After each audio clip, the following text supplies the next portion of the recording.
ISD Stadium. That's where we're at tonight for Week 3 action as we're getting set for the homestanding Boerne Greyhounds, who come into play tonight at 1-1, take on the 1-1 visitors from Castroville in the Medina Valley Panthers. Along with the sports editor of the Boerne Star newspaper, Kerry Barbosa, my name is Roland J. Reese. We were talking a little bit about this before we got started, and you think this one's going to be pretty tight. Yeah, I think it's going to be a good game. And the records, they're same record, and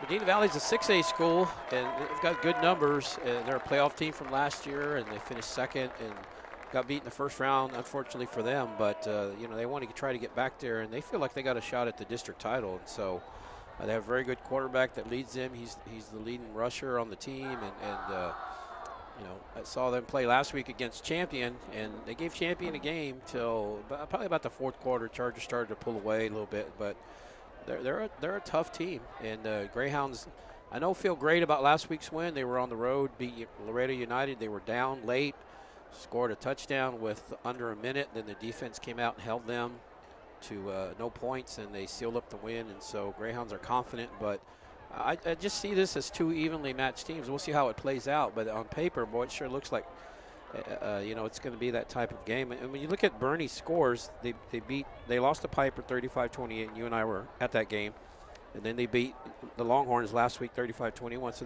they've been in one-score games. They've been on both ends of it. So it just seems like this has that feel to me of a one-score game. But like I said, we'll see how it plays out. And have done quite a bit, actually, on both ends of the football, and we'll be talking about that throughout the course of the game this evening, where the Boerne Greyhounds are concerned. You mentioned early on that, of course, Medina Valley in the playoffs last year. If I'm not mistaken, I think it was their first year in 6A, and they made it to the playoffs, which is quite a feat in itself. Yeah, and they're in a tough district. It's a bunch of Laredo schools, but it's a weird, a lot of travel. I got Eagle Pass, Del Rio, and about 4 Laredo schools, so that'll toughen you up pretty quick hitting the road every Friday night like that. Well, the Greyhounds are going to get the football to start the contest this evening. Kind of Crisp kicking that off. We'll talk about the Crisp brothers in just a moment. This is Traylor handling this. Nice return out to near the 40-yard line. For he's met there, and on special teams for Medina Valley, that's Gio Huff, the junior defensive back. So Grant Sweeney's going to bring the troops to the line, the offensive troops, that is, for Boerne. Sweeney, 41 of 62, I believe. Yeah, 41 of 62 thus far in the year. Quite a percentage, 540 yards, 3 touchdowns, and just 1 pick throwing the football thus far this year. He's going to set up with 3 wide receivers to the far side, 2 at the bottom of your screen. On this 1st and 10, line of scrimmage is the Boerne 38-yard line. Sweeney looking right. Has a man at about the 40. That is Zach Frazier. Makes a catch. Frazier, 13 receptions, 191 yards coming into play tonight. He's averaging about almost 15 yards a catch, and he's got a touchdown to his credit. We give him a pickup of 2. It'll be 2nd and 8 for the Greyhounds. Line of scrimmage, their own 40. Sweeney looks downfield, just out of the reach of his tight end, Ben Bays. That'll bring up a big 3rd down for Boerne. Yeah, it looked like Bays was open, just a little bit behind him that throw was. Bays, 4 catches, 55 yards. He's been the target of some big receptions this season thus far for Boerne. And it's going to be 3rd and 8 from the 40-yard line, that being the Boerne 40-yard line. Sweeney stepping up, unloading, has a man across the Medina Valley 40 to about the 39-yard line. That's Bays again. Once again, that's Bays, and this time, as I mentioned, the target on those big receptions. Well, it looked like the same pattern. It looked like Bays just kind of running a crossing route. Got a little shaken up there at the end, but holds on to that ball. He's double teamed. Great throw by the quarterback, Sweeney. I thought he was going to run it, but he saw a wide open base. And interesting formation. 4 receivers at the bottom of your screen on this first down. Sweeney, the keeper, trying to bang his way across Tristan Biela, the junior offensive lineman, trying to pick up some yardage. He'll move it just a bit. Should be second and about 5. I think they're going to give him a pickup of 5 on that play. Yeah, I guess that was the desired formation. They went 4 to one side. Here's the snap. Pressure coming. This time Sweeney will be met. That'll be dropped. Reed Renslow from his defensive end position for Medina Valley making the stop, and that'll be a third down. I don't know if that was a bust. It kind of looked like he thought the back was going to be closer, or he's going to hand it off to him, and then not there, so he kind of had to ad lib from there and just nowhere to go. So that is the situation now. 3rd and 5 from the Medina Valley 34-yard line. Movement. I think it's a free play, and Sweeney just airs it out. There's a reception. Let's see what called. I think they're going to negate this. A nice pitch and catch to Frazier that time. Yeah, well, they blew the whistle, so once the whistle blows. And Sweeney's just doing what he's supposed to do. Just if you think the defense is offsides, just chunk it downfield. Sure. That is the call, but I guess it's like but you said. But usually they let them play it out. Exactly. If it's on the defense. That's what I was wondering, and that's. But somebody blew the whistle, so everyone just kind of let up, except the quarterback and the receiver. Well, that'll move the chains, and it'll give the Greyhounds a 1st and 10. Line of scrimmage will be the Medina Valley 29-yard line. That is. Man in motion near side. That's Nicholas. Here's the pitch and the reception. He's been looking in the direction of Frazier already quite a bit early on this game, and Frazier's been there to deliver. Well, I tell you, the Greyhounds have been really good on 3rd down. They got that penalty game, that 1st down, but they converted a 3rd and 8 earlier. So nice drive they got going right now. Yeah, I'm bragging on Frazier. He come into play tonight with 13 catches for 191 yards. I mentioned just under 15 yards a catch. He's got a touchdown to his credit, and he's Johnny on the spot for the Greyhounds. Apparently another penalty. Yeah, 5 yards. It looks well. I think it might have been a late hit. I'm not sure. So either way, it's a 1st down. It's 1st and 10 from the 11. Greyhounds can still pick up a 1st down by getting to the 1. Here's the handoff. Straight up the gut and straight into the end zone goes the running back, Kalen Combs. And the Greyhounds draw first blood.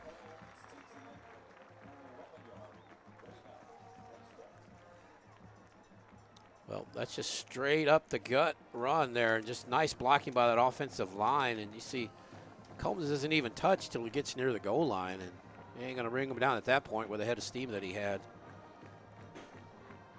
On to try the extra point. I know the Greyhounds had kind of gone through several different kickers, and I guess that's why they're going for 2 right now. Yeah, but they've usually kicked extra points. It's the field goals where they've kind of struggled, but maybe they got something in mind they want to do here. They have the right to move the ball, whatever hash mark they want it. They take the left hash mark. So we'll see what they come up with. Well, we'll check this out. First drive of the ball game. Maybe I should say first offensive drive of the ball game. Now a whistle and a timeout taken. So 9:03 remaining here in the first quarter. Greyhounds find pay dirt with an 11-yard touchdown run for Callan Combs. And they're discussing this point after. Well, Medina Valley called a timeout. I guess they didn't like the alignment. It wasn't even like a swinging gate type formation. It was just they just had the ball shifted to that left hash mark.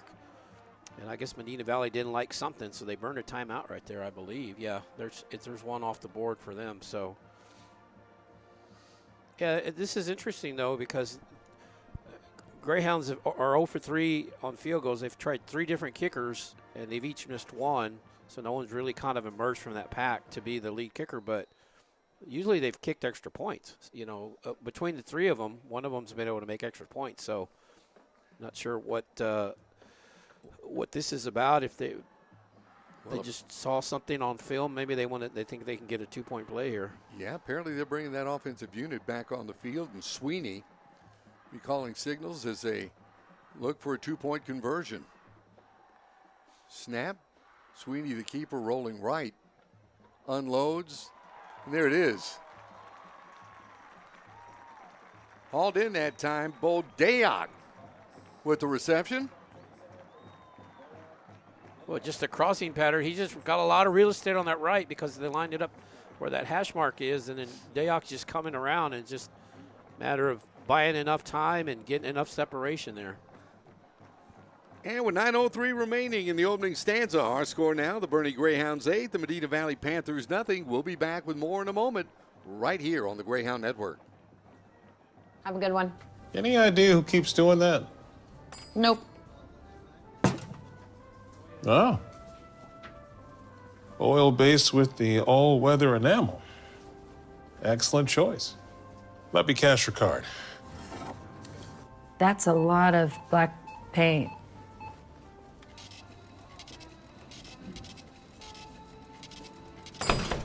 It's a pull, not a push. Take your time.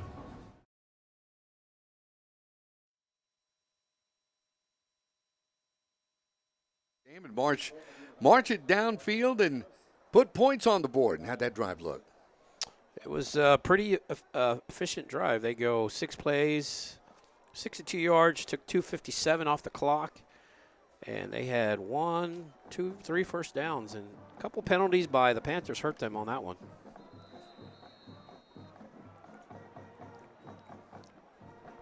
Kickoff be lone dead. Panthers will have the football. 1st and 10. We'll see where they're going to mark this. It's going to be at the 33 is where the Medina Valley quarterback Xavier Gonzalez will take over. Senior quarterback.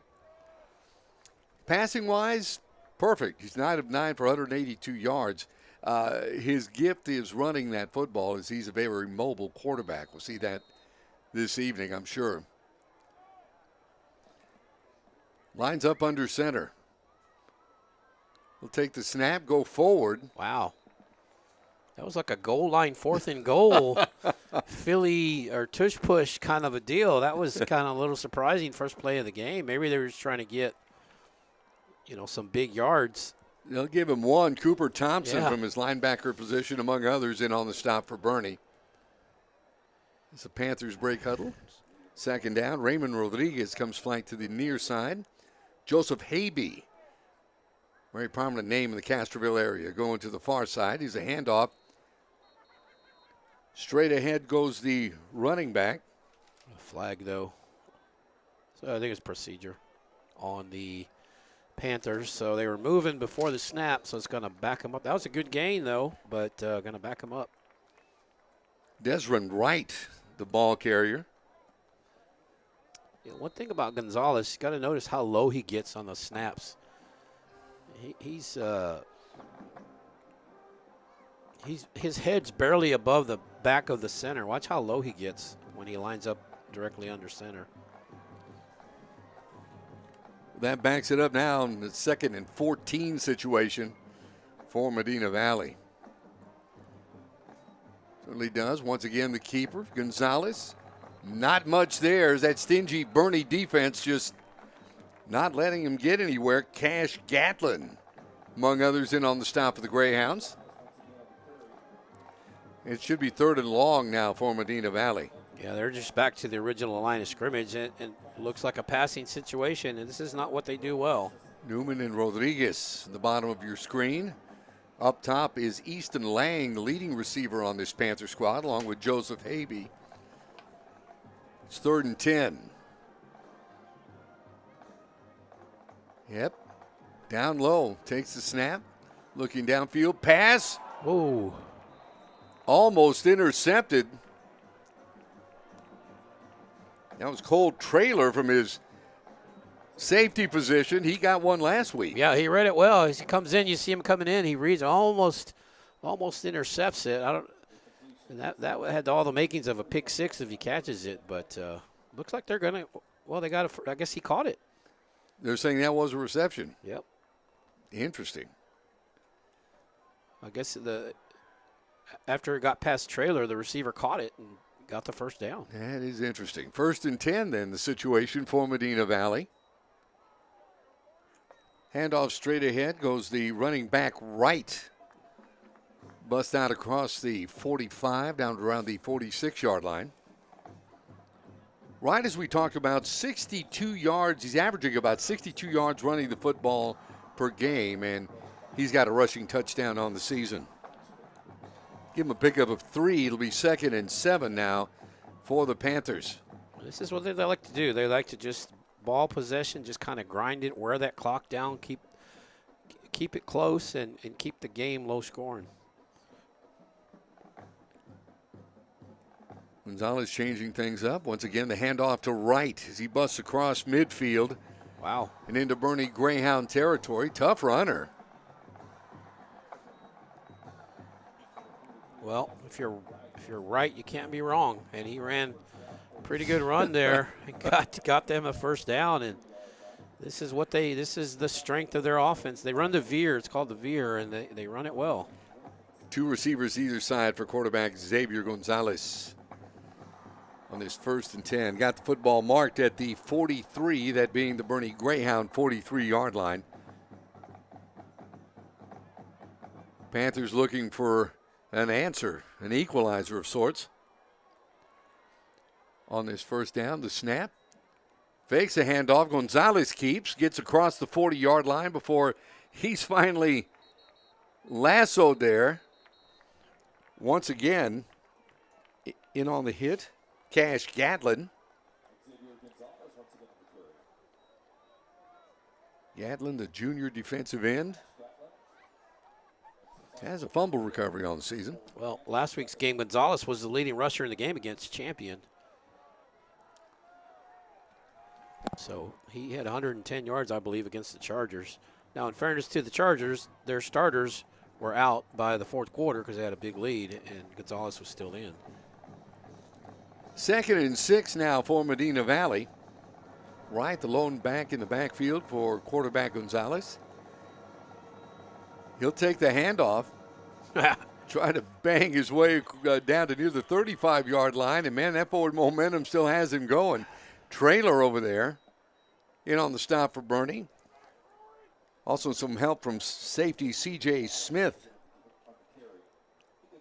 Well, he just gets in that pile, and he just gets lost in that pile. You know, you don't know where he is. And when they finally realize where he was, you know, he's got a positive gain already on you. Well, 3rd and about 1 now for Medina Valley. This their first offensive possession of the ball game. They've already taken 5 minutes off the clock. This is how they like to play it. The snap, Gonzalez the keeper, straight ahead, should have the first down.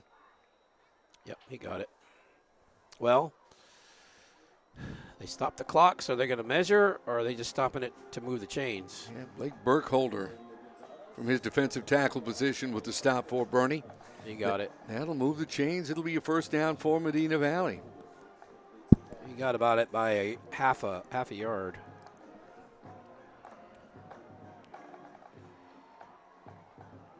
First down, Panthers.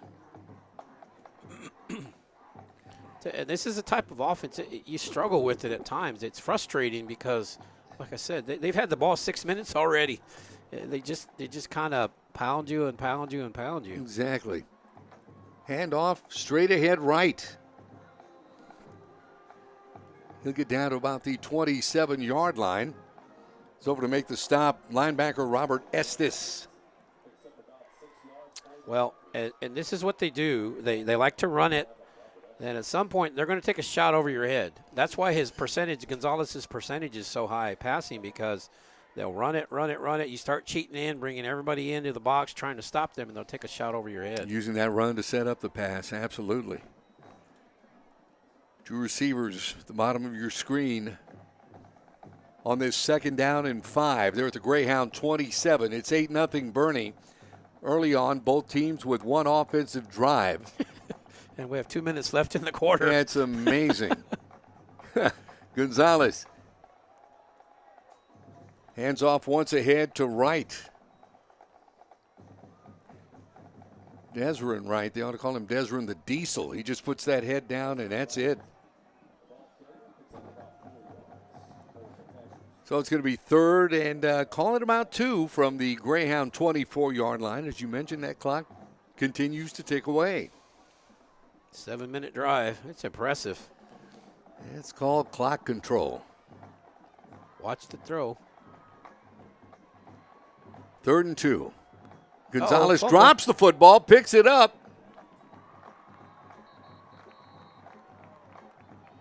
Good defensive pursuit that time. Hudson Bruce, linebacker, over to shut down the Medina Valley quarterback.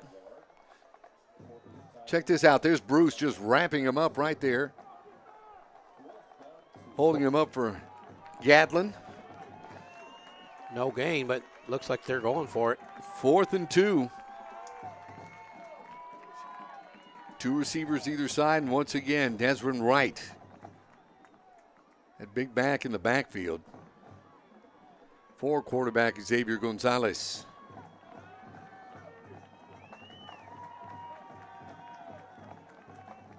Snap, quick out, pass just out of the reach of his intended receiver. Over there on the far side, he was looking in the direction of his leading receiver, Easton Lang. Lang couldn't come up with it. I think it was thrown just a little bit behind him, and the Greyhounds will take over offensively, 1st and 10. 8-minute, 14-second drive.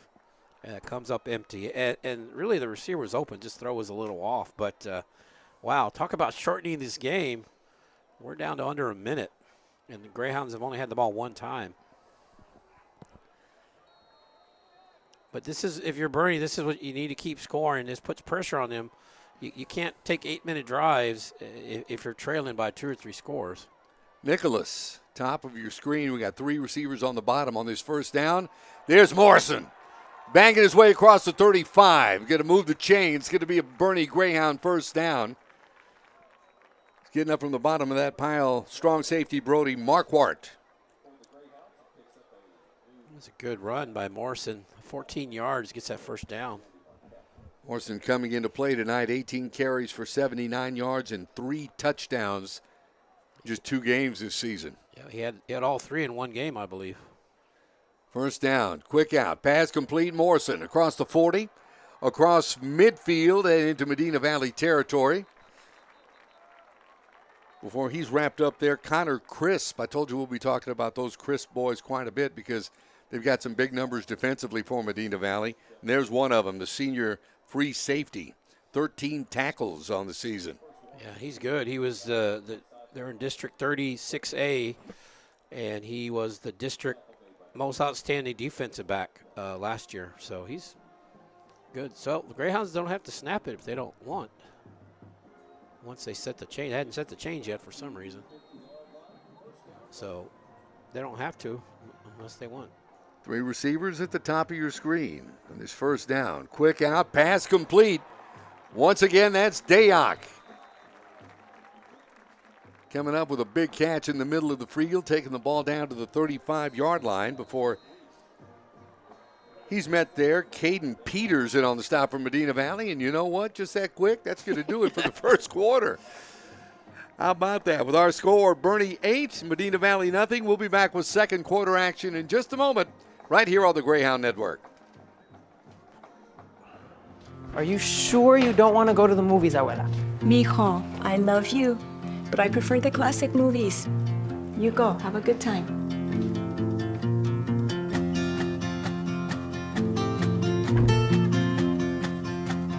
What's this? Just come with me. Oh, ay, mijo. Your choice, Abuela. GBTC. Connecting you. Sports editor of the Boerne Star newspaper, Kerry Barbosa, Roland J. Ruiz here at Boerne ISD Stadium, where we're getting set for second quarter action. We've seen the Boerne offense being able to move the football. Defenses look good, and a big fourth down stop just moments ago. Yeah, that fumble on third down by the Panthers really hurt them because that was a negative play for those guys, and they had to gamble on fourth down because of that. Well, the Medina Valley 36 is the line of scrimmage for Boerne on this 1st and 10. Sweeney. Pass complete across the 30 down to around the 28-yard line. It's Will Traylor hauling that one in. 6 catches, 95 yards, and a touchdown on the season for Will. Well, that's the first play on this drive where they hadn't got a first down. They had the Morrison run, first down, Morrison pass, first down, Dayock 24-yard pass. This one they get 8, so almost a first down. 2nd and 2 to give Morrison. He'll be wrapped up and dropped. At inline stop, Rice Wheeler, sophomore defensive end for Medina Valley, making the stop. I believe they're going to say he's about half yard short. I didn't think he got a very good spot. I thought he fell beyond the first down marker, but they said no. Well, they're going to give him 3rd and 1, and Morrison is on the right hip of Sweeney. Movement, snap, no flag, but yep, there's looks flag. like they're taking a free play. Pass downfield intended for Frazier, which Frazier's saying, wait a minute, shouldn't that be a flag as well? There is a flag. They threw a flag. They just let him play this time. Right. Well, I mean, they threw a flag for offside. Right. But what I'm saying is I thought Frazier was looking for an interference call as well. Yeah, he's saying, they're grabbing me out there, man. Come on. Well, that'll move the chains. It'll be a first down for the Greyhounds. Well, that's a couple times where Panthers have shot themselves in the foot there and jumped and helped the Greyhounds get some first downs. Absolutely. We saw that last drive as well. Several mistimed penalties for Medina Valley. Sweeney the keeper. Sweeney will get it across the 15, the 10, 5 into the end zone. Touchdown, Boerne. 22-yard touchdown run to get the second quarter started.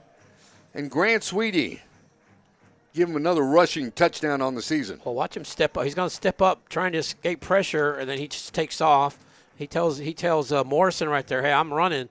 He starts pointing, Morrison, you become the blocker. So he took one of the defenders on, Morrison did, and helped clear the pathway for Sweeney. So this is what you got to do if you're the Greyhounds against a team that likes to run the ball. You got to get big leads and force them out of their comfort zone and make them start throwing the ball a little bit more. Here's Diego Jimenez on to try the extra point. There's a flag, so. Yeah, penalty marker. I think we had movement on the defense once again. We'll check this. They're going to say it's against Boerne. So interesting first drive. They score, Boerne does, and they go for 2. This time they bring out the kicker, so one of the kickers anyway. Maybe it's wanted to get that extra point and use it as a cushion. Yeah, I'll have to ask Coach Sawyer about that one. Inquiring minds want to know. He's probably doing it just to confuse the press box. And he's doing a fine job, my man. Extra point is good. And with 11:11 remaining before halftime, our new score, Boerne 15, Medina Valley nothing. We'll be back with more in a moment right here on the Greyhound Network.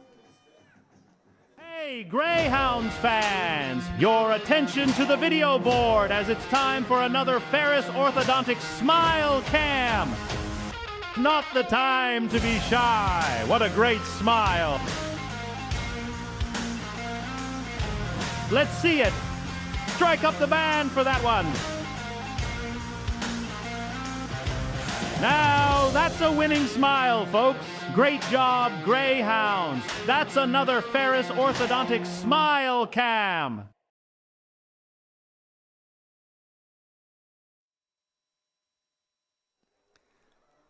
And we're back with you now as the Greyhounds, every time they've had possession of the football thus far, been able to take it into the end zone, and that drive looked like? Well, they go 6 plays, 76 yards, and it took them exactly 2 minutes. Very strong start to this drive. First down, first down, first down. Had a 2nd and 2, 3rd and 1, and then they get the first down, 1st and 10 at the 22, and Sweeney runs it in. So, you know, they certainly did earn it, that drive. I mean, getting the points and getting in the end zone. But, again, an untimely penalty certainly gave them aid. Yeah, and four of the 6 plays were on first down. So they were getting a lot of first down. That time the kick like just kind of shanked off the side of the foot there, and Medina Valley will have some options here. I wonder if it'll ever get to the point where we'll start to see college and high schools set up for kickoffs, now like the newly adopted kickoff procedure in the NFL. Yeah, be interesting. And I get why they're doing all these, especially at the NFL level, because that's where the majority of the injuries occur, a lot of injuries, because the guys are running full speed, on every play, especially the kickoff. A guy's got 50-yard head start, and so when they collide, it's quite an impact. So I get why they're trying to do that and just bring safety into the game a little bit. Although I'm sure the high school and college football purists who love the sport don't particularly care for any references to the NFL and their version of football, and understandably so. 1st and 10 from the 34-yard line. Gonzalez, quick out. This pass complete across the 40-yard line. Trailer holds up the receiver, that being Connor Crisp. Comes in and makes the catch.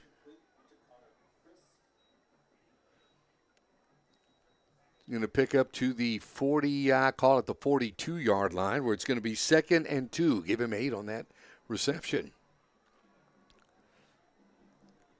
So 2nd and 2, once again, Gonzalez taking as much of that time as he can. And the clock continues to move, now under center. Looks like another busted play, quick pitch out. And that's Crisp once again.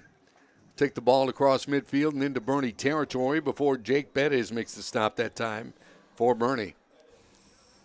Well, nice job by Gonzalez on the pitch. He takes a hit right there, you see, but makes a nice pitch. And they're able to get that first down. So Habe and Rodriguez go flank down to the top part of your screen.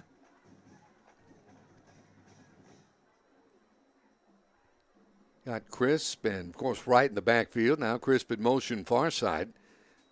Yeah, Wright, he's racked up for, he'll bounce out and get about a yard. You see the size difference there. And that's one thing I think that Burkholder was trying to point out.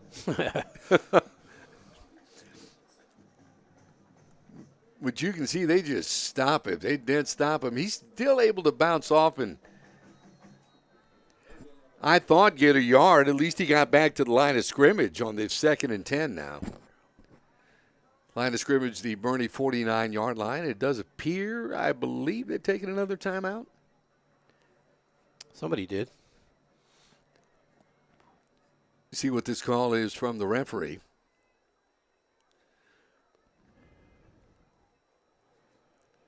Got some big action all over this area of Texas and all over the state in general tonight. See if we can keep you up to date on what's happening. Of course, the champion Chargers played last night. Yep, first loss. They're saying start the clock. Across town, you got Geneva hosted Sabinal, and Eagles are up 7-0 into the first quarter. Comfort is down at Ingram, and Ingram has beaten the Bobcats 16-7 at the end of the first quarter. 2nd and 10 once again. Line of scrimmage is the Boerne 49-yard line. Right to give straight ahead. He'll bang his way out to about the 45-yard line. That's Cole Traylor, among others, in on the stop for Boerne.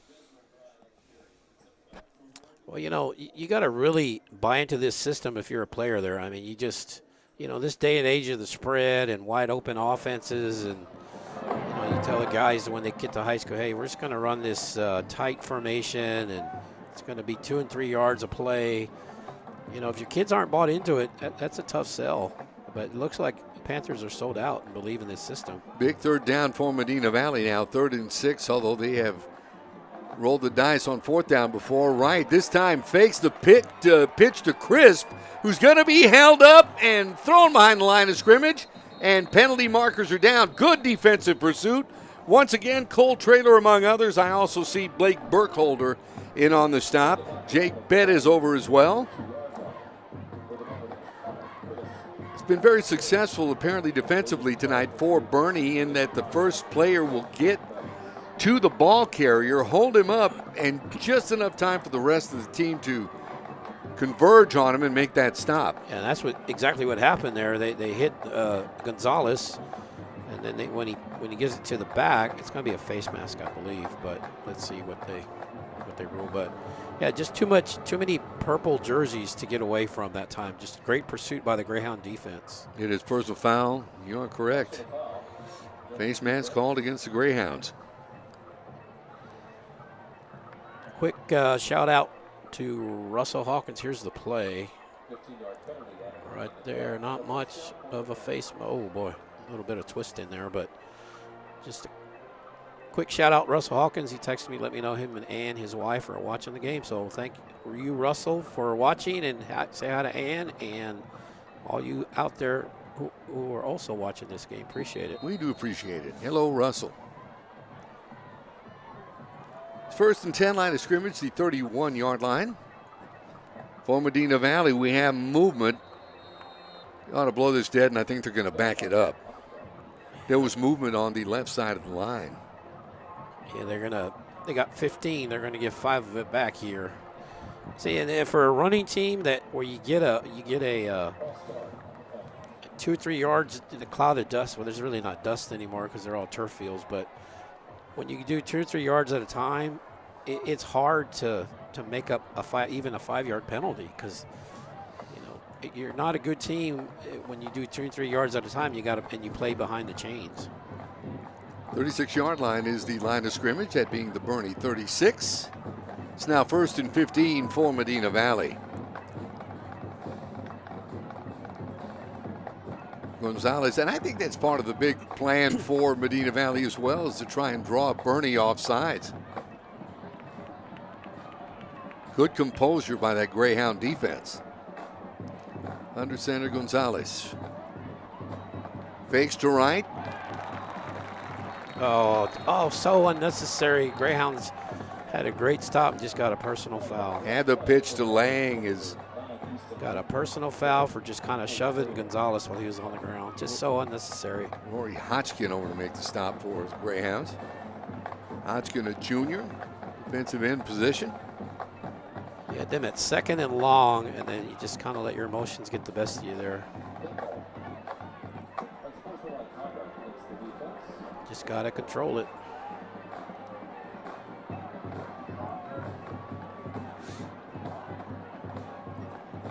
That is the case. Well, they're going to move it up. Well, they've given them 30 yards of penalties. Look where they're at. That's... Talk about penalties at inopportune times. We hope this doesn't come back to bite the Greyhounds. It's 1st and 10.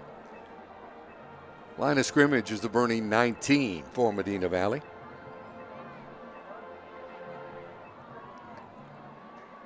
Gonzalez under center again. Looks toward the sideline. And he'll reset the offense.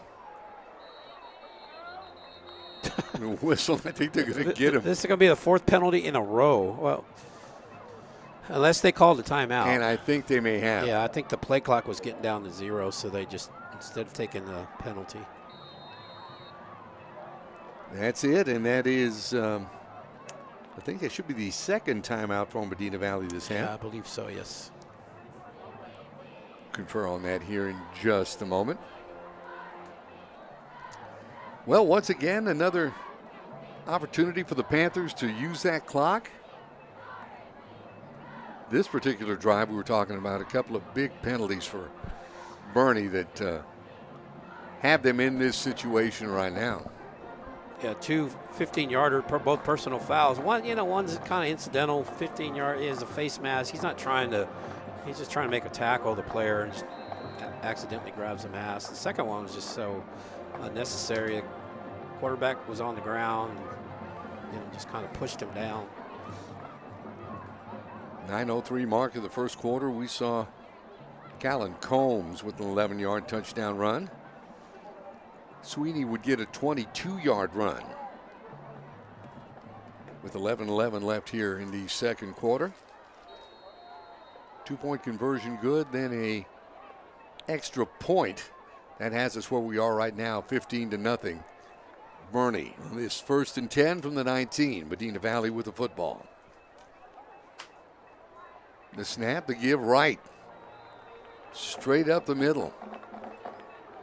He bangs out to the 15-yard line. I don't know how tall Wright is, but he's not very tall. He's kind of built like, kind of dating myself here, Robert Newhouse. Robert Newhouse. Kind of got that same build, just short, stocky build. Tough to reach, like tackling a bowling ball. That's it. Bring down. They gave him a gain of 4 on that carry. It's 2nd and 6 now for Medina Valley. Gonzalez, the keeper, straight up the middle across the 10. He'll have a first down. Wow, as they're still trying to wrestle him down. And that time, Cash Gadlin finally did as he bangs inside the 5-yard line. And that'll move the chains and be a first down for Medina Valley. Well, once you get all those white jerseys moving forward, it's just hard even to know where he is. And people are tackling the wrong guys, and he's just kind of hiding behind his defenders. He does that well. He just kind of sneaks down behind them. 1st and goal, Panthers. Once again, Gonzalez calling his own number. Gets down to about the 2 before he's wrestled down there. And on the stop that time. Have to check that for Boerne. I believe that's Kyson Biela in on the stop, number 44. We got to the 1. It's hard to find them in the play just because there's so many bodies kind of floating around in that pile in there. That's it, 2nd and goal, Panthers. They're never in a hurry to snap the ball. They just take their time. This time I'd say look for 43 straight up the middle. He's been doing it well. There he is, but not this time. There comes the push.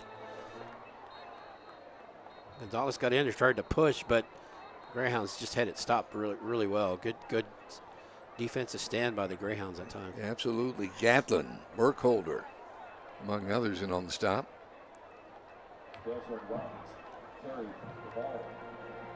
And that'll bring up a 3rd down.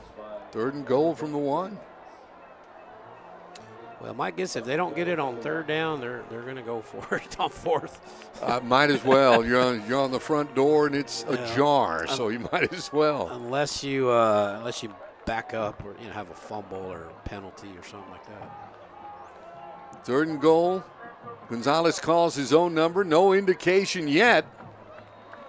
Once again, swarming defense by the Greyhounds. No go. The Purple Faithful love it. He's over to make the stop, among others. Well, he's like on the half-yard line. So I'd be shocked if Gonzalez handed. Who knows? He could come up with trick plays. We'll see what they do. But Cooper Thompson and on the stop that time for Boerne. You could quarterback sneak it, hand off to Wright. You got a couple different options here. Here it comes. The Greyhound faithful on their feet. Gonzalez under center. Timeout. Whistle and a timeout. Burned their last one, I think.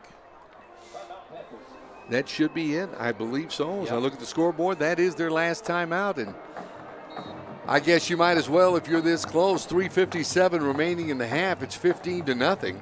Yeah, you're down 15-0. You don't have to. You just want to make sure you have everybody out there, the right personnel. You got everybody on the same page. You got the right play call. Just talk about it. See what the quarterback maybe is thinking. what Wright thinks. Because if you don't score here, you know, Greyhounds have shown they can score quick. They've scored twice in both drives. They've gone the length of the field on 6 plays, so they're kind of gashing them right now when they do have the ball. So. Yeah, they have seemed to have had no problem moving the football this evening. They're just a machine right now on offense. So this cuts it in half and keeps them in the game. Well, here it comes, a big 4th and goal from the 1-yard line. The Greyhound defense is held to this point.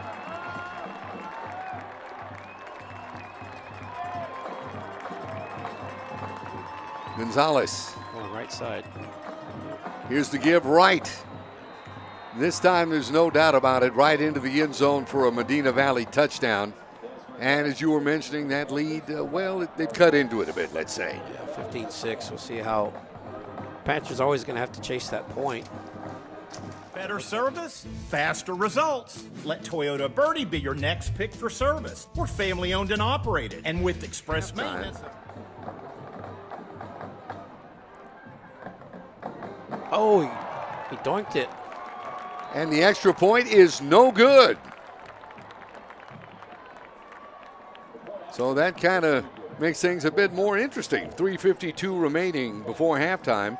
Our score now, Boerne 15, Medina Valley 6. Back with more in a moment here on the Greyhound Network. Better service, faster results. Let Toyota Birdie be your next pick for service. We're family owned and operated, and with express maintenance at our state-of-the-art service center, you'll be in and out in a flash. Right now, get 50% off your next oil change and complimentary loaner cars and rentals. Plus, service from our Toyota certified technicians is a recipe for success. Don't wait. Experience Vic's Pick for yourself. If you want the job done right, schedule your next service at Toyota Boerne. Well, just under 4 minutes remaining here before halftime from Boerne ISD Stadium, and the Medina Valley Panthers finally get on the board, and they do so with a very, very put-together offensive drive, I guess is the best way you can say. A couple of ill-timed penalties by the Boerne defense, and, of course, their big back, Ezrin Wright, finally taking the ball over on a 4th and 1 from the 1-yard line. Yeah, they go 10 plays, 66 yards. Took 7:19, so they've had an 8-minute drive and a 7-minute drive. They've had 15 minutes on 2 possessions. They've held the ball, and yeah, 30 yards of penalties on the Greyhounds that time. That really kind of kept the drive going. Well, certainly clock control offense by Medina Valley as they kick this one off. This one deep and out of the end zone. And the Greyhounds will go back to work on offense, 1st and 10.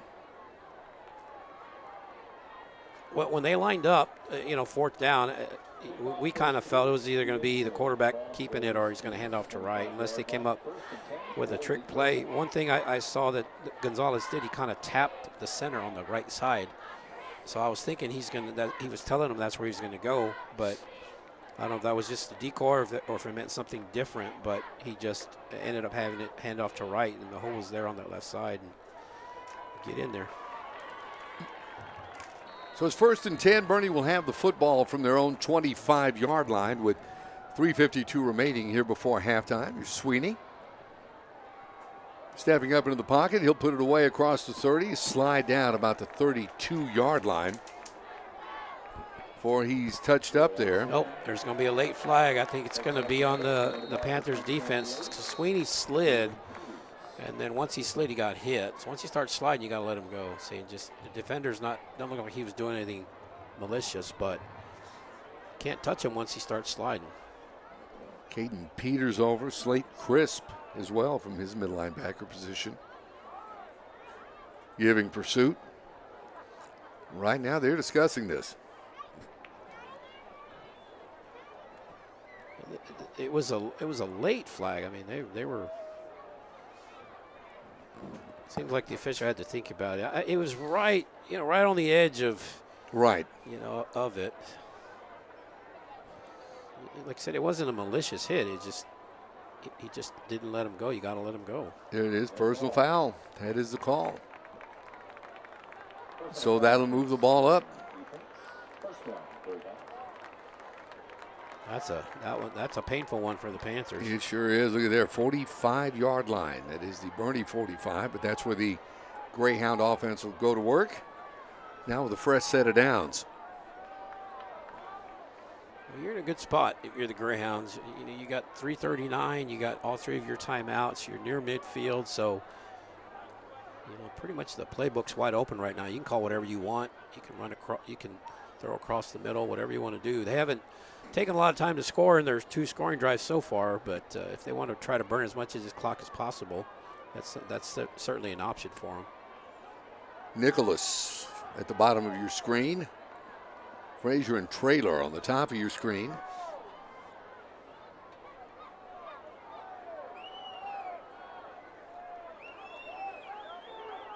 Sweeney talking to his offense, sorting things out right now. As we are not sure, there's. Yeah, I'm not sure what's going on. Yeah, they're apparently having a talk on the Medina Valley sideline. It's probably about the penalty, trying to explain what it was, I guess. I don't know exactly. Seems to be the case, and now here we go. So let's start the clock. 1st and 10. Sweeney. Pass in and out of the hands of his intended receiver, Nicholas, at about the 48-yard line.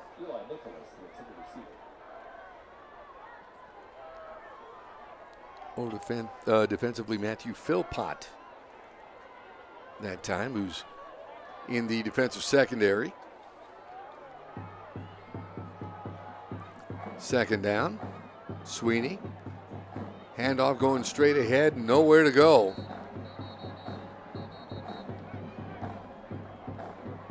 Gonna lose a yard, actually. Yeah, for the Greyhound running back, and I believe, yeah, that was Logan Cole there with the carry for Bernie's. He checked into the ball game. It'll be 3rd down. As you mentioned, he did lose yardage. His jersey's all the way up to his chest, though, so you can't really see his number. Can't really see. Yeah, that's, yeah. 3rd and 11. There goes Cole in motion. Quick out, pass complete. Traylor's got room. At midfield, Traylor brought down right at about the 1st down marker. I think they're going to give him the 1st down as Slate Crisp makes the stop that time for Medina Valley. Slate Crisp, Tyler Crisp, and the aforementioned Connor Crisp. See right there, Traylor just had to let the traffic pass before he found the room. Quick out across the 40. And that ball is hauled in that time by Zach Frazier. Late flag. Late flag. Yeah, I guess, I don't know. It seems like tempers are maybe short out there this evening. Yeah, I'm not sure what happened. I don't know if something was said or. Well, it's good to know that I guess the officiating crew has this thing well in hand. Say they're not going to allow for any of it. Right.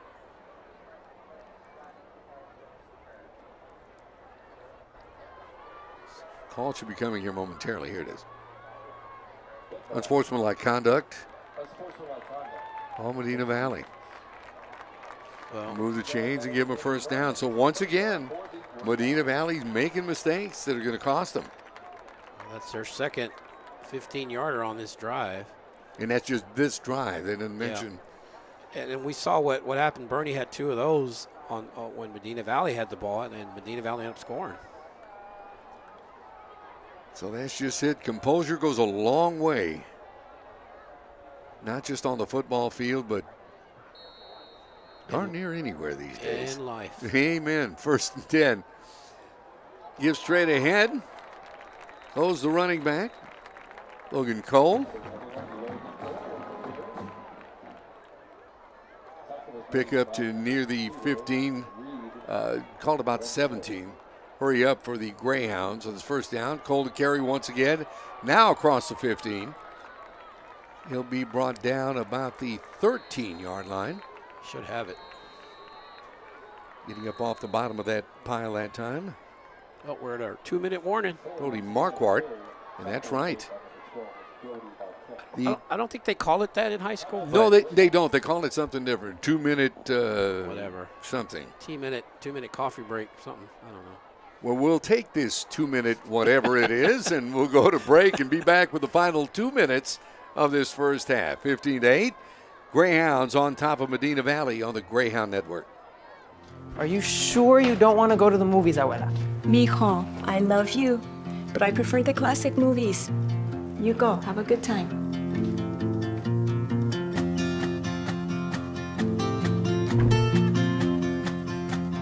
What's this? Just come with me. Ay, mijo. Your choice, Abuela.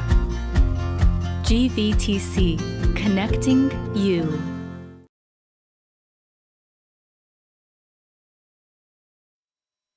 The first half of tonight's contest, Medina Valley, the Boerne Greyhounds.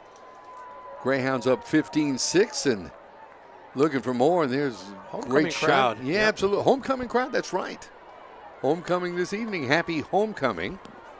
Yeah, I've seen a few alumnus, from over the alumnus, whatever it's called, over the years, and Boerne does their ceremony at halftime. The band graciously gives them that halftime, and then the band performs after. First and 10 Greyhounds. Line of scrimmage is the Medina Valley 13-yard line. Going with this offensive formation quite a bit of the evening with 3 receivers at the top of your screen, and the lone receiver, that's Nicholas at the bottom.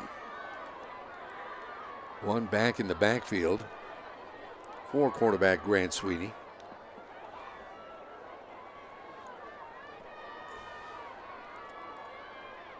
And that is Callan Combs back in the ballgame. He had a touchdown earlier, 11-yard run. And has always looked mighty fine running that football in this first and 10. Sweeney looking in zone. Oh. Nobody home that time.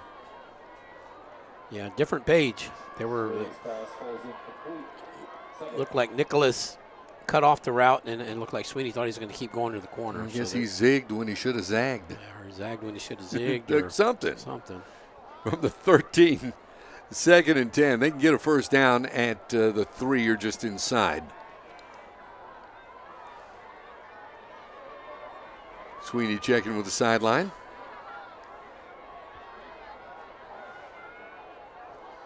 Maybe changing things up just a bit.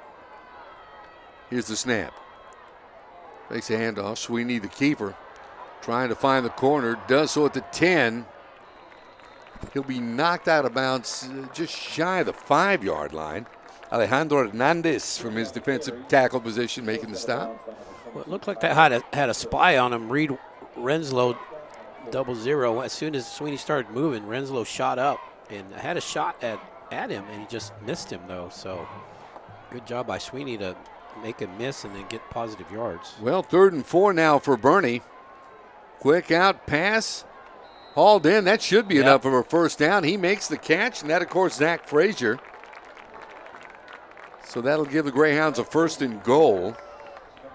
They're going to spot this at the 3-yard line, so right at the first down marker. Yeah, good job by Frazier just making that catch.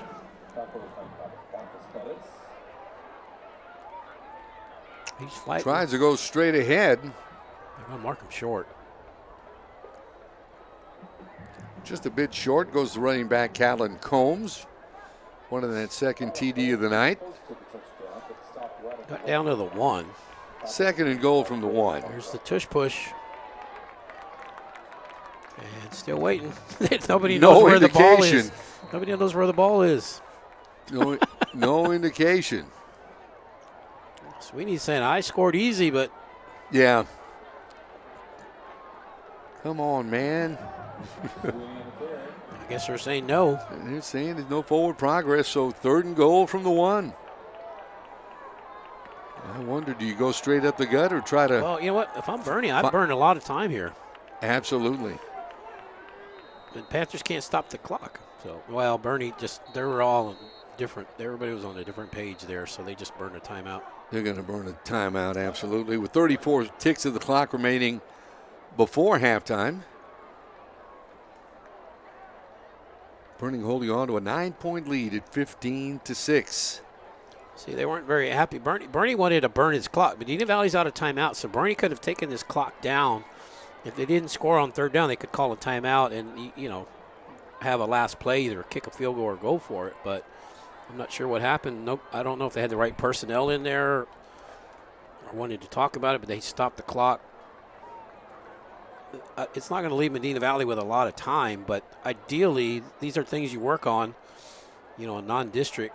You want to take it down to where the last play, you know, you have the last play and it goes into halftime after that play. That's what they were, I think, trying to do. Good news for the Greyhounds at this point is they at least have 2 shots of getting that 1 yard into the end zone to extend this lead. Yeah, and they got another timeout, or they have 2 more, so they can stop it after this play if they want. So Greyhounds certainly in the driver's seat. There you see Brett Sawyer, first-year head coach for the Greyhounds. Talking to 2 of the officials.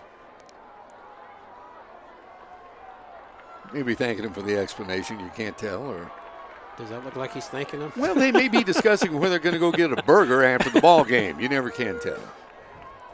3rd and 1, or 3rd and goal actually from the 1 yard line. That's it.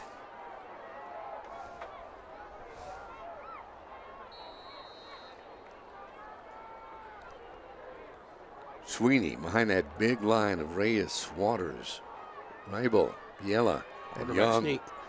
He's in. Keeper that time. There's no doubt this time. Yeah. Dayoc comes out and saying, no, he's in. And with 25 seconds left to go, the Greyhounds back on the scoreboard. Look at them reaching. Yeah, he was in. But the side judges, they can't necessarily see where the ball is, so they have to kind of run in. And that's why it's not an instant call sometimes. They got to see where the guy is and where the ball is. And a lot of times quarterbacks give the quarterback sneak away by how they align their feet. They're trying to get a push versus wanting to step back or turn around, whatever. Extra point attempt. This one good. And with 25 seconds remaining before halftime, our new score now, Boerne 22, Medina Valley 6. Back with the remainder of the first half in just a moment, right here on the Greyhound Network. Have a good one. Any idea who keeps doing that? Nope. Oh. Oil base with the all-weather enamel. Excellent choice. Let me cash your card. That's a lot of black paint.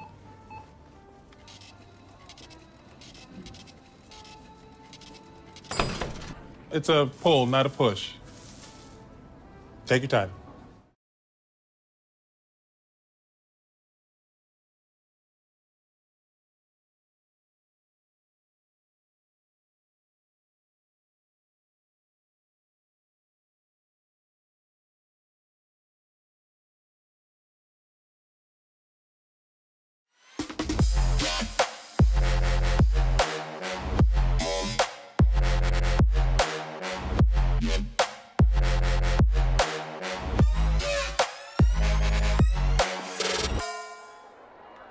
And back at Boerne ISD Stadium, where you want to go over that drive one more time there? 13 plays, 75 yards, took 326. Medina Valley gives them 30 yards and penalties on that drive. See, it sounded so good to me the first time. I just want to make sure you shared with everybody that second time.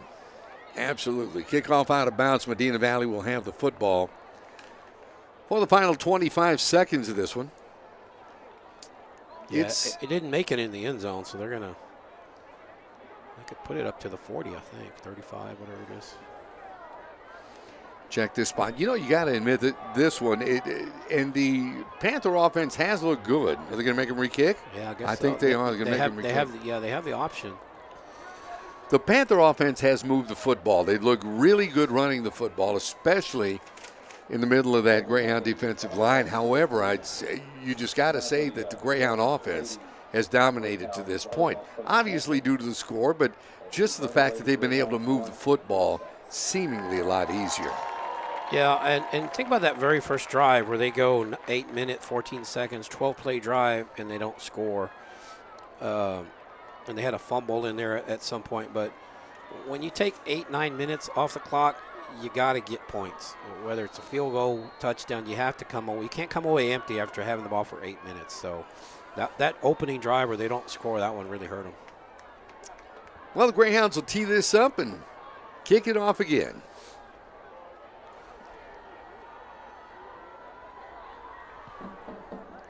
And the ball's in the air from Jimenez.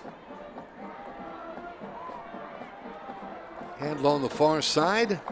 Taken out of bounds about the 32-yard line is the Medina Valley return man. That being number 9, Easton Lang. So how do you play this if you're the Panthers? Do you just try to hand off? You try to force the issue and throw downfield? You're down 22-6. I don't know. You know, their bread and butter has been running the football. Obviously, for the first 2 games of the season, like we're looking at Gonzalez's numbers, well, there's a reason his numbers are that way because they've been so successful running it.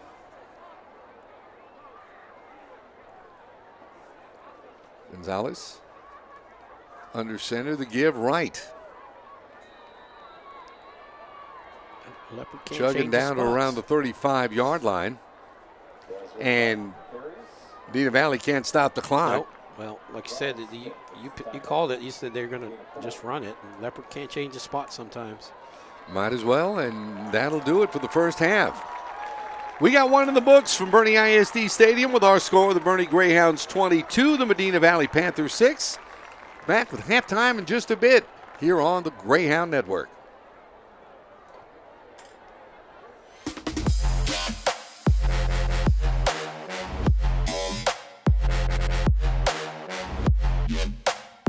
Greyhounds fans, your attention to the video board as it's time for another Ferris Orthodontic Smile Cam. Not the time to be shy. What a great smile. Let's see it. Strike up the band for that one. Now, that's a winning smile, folks. Great job, Greyhounds. That's another Ferris Orthodontic Smile Cam. Have a good one. Any idea who keeps doing that? Nope. Oh. Oil base with the all-weather enamel. Excellent choice. Let me cash your card. That's a lot of black paint.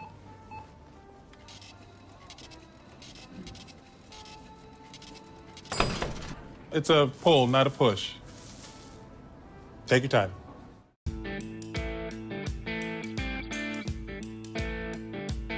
You know, everyone's lifestyle inside is all connected through Wi-Fi. Your IoT devices, your TV, the streamers, the gamers.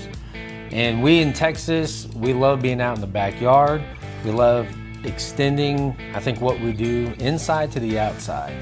Whether it's grilling, whether it's swimming, hanging out at night, listening to music, the outdoor Wi-Fi product really extends that Wi-Fi in your lifestyle to the outdoors. We think about connecting products like your security cameras that you can get through GBTC. Talk about your smart lights, your smart speakers. It's the she shed outside, right? For all the women who love to do projects outside, just the same as a workshop. Wherever you want to connect your Wi-Fi, it really is taking the best of the indoor premium Wi-Fi and extending it outdoors into whatever lifestyle that you have.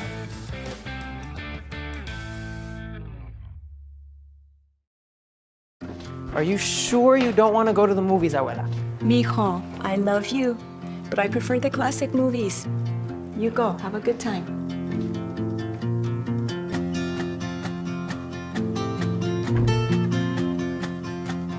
What's this?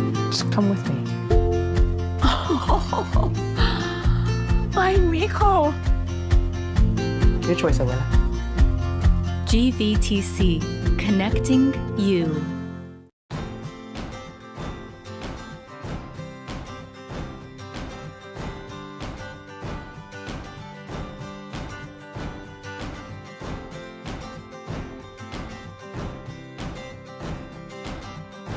The thing that immediately comes to mind was having the honor and the privilege, really, to refresh our brand recently. To me, it was more than just colors and making things look pretty. It was really shaping the way the company was being portrayed for the people that worked so hard within the company, and creating something that they could be proud of.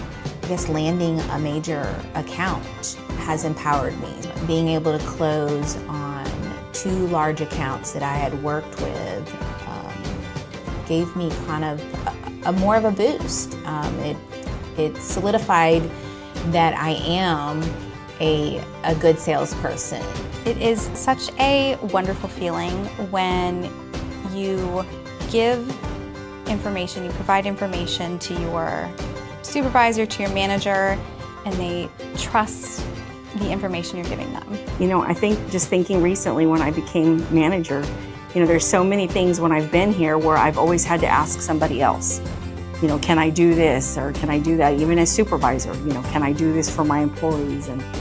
And so just being able to be like, okay, I'm the one now. I'm the one that gets to make the decisions. I'm the one that gets to make, decide these things. So.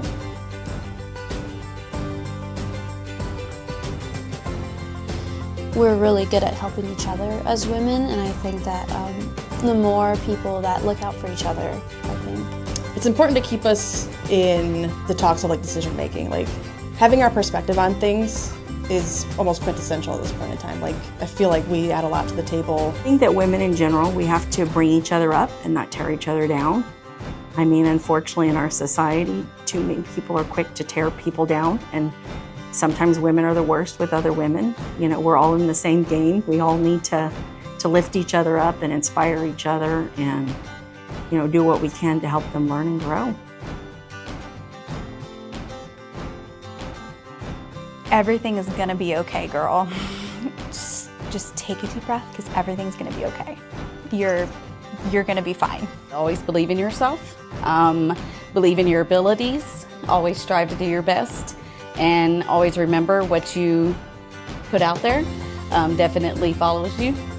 So always strive to do your best and show what you can do to encourage growth in yourself and to succeed. Just be you. At the end of the day, don't try to be anybody else. Don't try to live anybody else's dream. Don't try to live through anybody else. Just be you.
Gavin, appreciate you joining us again. I'm Chris Cooley. We're here from the GBTC Foundation, and we want to talk to you about the scholarship you applied for with us, the CTE.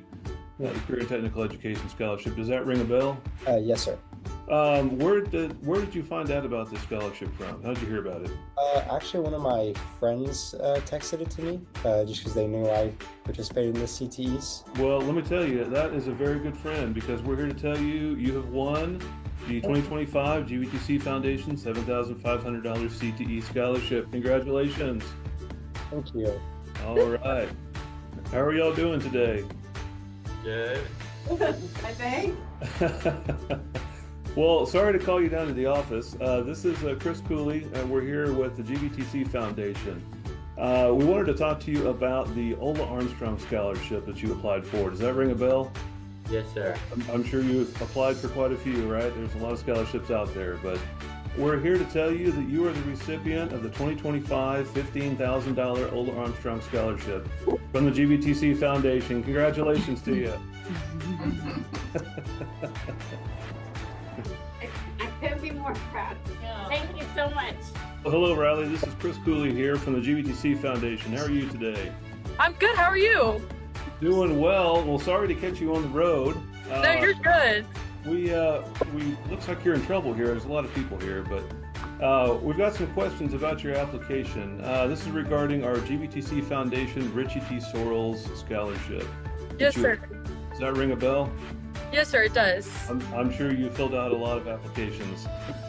We see you're on the road. I know you're coming back from a school trip, so we'll jump right to it and tell you congratulations. You are the recipient of the 2025 GBTC Foundation $25,000 Richie T. Sorrells Scholarship. Congratulations. Oh my gosh. Congratulations. Thank you so much. I was not expecting this. Well, I plan on going into graphic design at Texas State University, and hopefully afterwards being able to use that in my own career experience and hopefully start a business or work through a business, learning on that. Well, I just want to start by saying thank you to the GBTC Foundation again for giving me this opportunity. It will go a long way in helping pay for college by covering just a chunk of my first semester or more. I'm planning to do something with math, not quite sure yet, but perhaps actuarial science, and this will definitely help further my education in that. So thank you very much again. So this is going to go towards my education at Texas A&M University. I plan to major in animal science and pursue a career in veterinary medicine, whether that be through working in a vet clinic or product development and research. It's been a passion of mine for many, many years, and I plan to pursue that further in the future. I want to say thank you all so much for all that y'all do to support youth development in our community. It means so much to me and countless other youth, and it really encourages youth in our community, whether that's by acknowledging their leadership, community service, and hard work. So I just want to say thank you for everything that y'all do to support youth in our community. It means so much to me and countless others.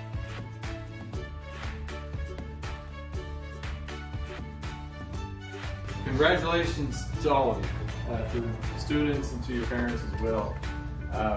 It's a big day for y'all, but it's also a really big day for all of us. As Richie mentioned, this is who we are. So I think for us, you know, what we can do in the community, investing in the students, to have a day like this, to be able to come and see the faces, and see not only the people that get to award these, they get to see the real surprises when you guys get, which is great. I think they video that so we can see it too. But it's just a great day for all of us. And so glad y'all are here to all celebrate this together.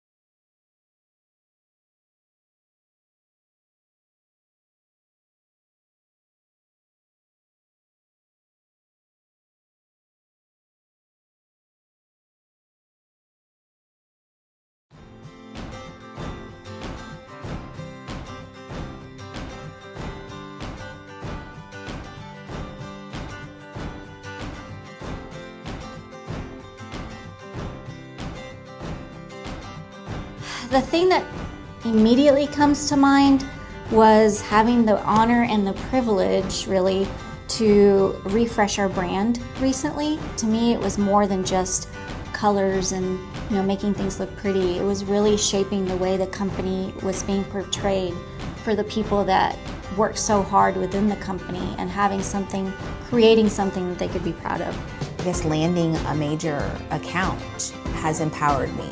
Being able to close on 2 large accounts that I had worked with gave me kind of a more of a boost. It solidified that I am a good salesperson. It is such a wonderful feeling when you give information, you provide information to your supervisor, to your manager, and they trust the information you're giving them. I think just thinking recently when I became manager, there's so many things when I've been here where I've always had to ask somebody else. Can I do this or can I do that? Even as supervisor, can I do this for my employees? And so just being able to be like, okay, I'm the one now. I'm the one that gets to make the decisions. I'm the one that gets to make, decide these things. So.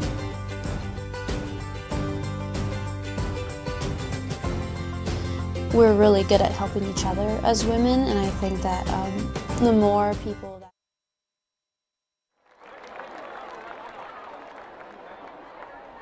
Well, without further ado, let's proceed with the introduction of the 2025 Boerne High School homecoming representatives and court members. This year's life skills royalty is Molly Fonza and Florian Demas. Molly is the daughter of Sharon and Don Fonza. She likes this quote: "Be nice to all people." Florian is the son of Myra Cordona. He shares this quote: "You can't add days to your life, but you can add life to your days." Ladies and gentlemen, a round of applause for your life skills royalty, Molly Fonza and Florian Demas.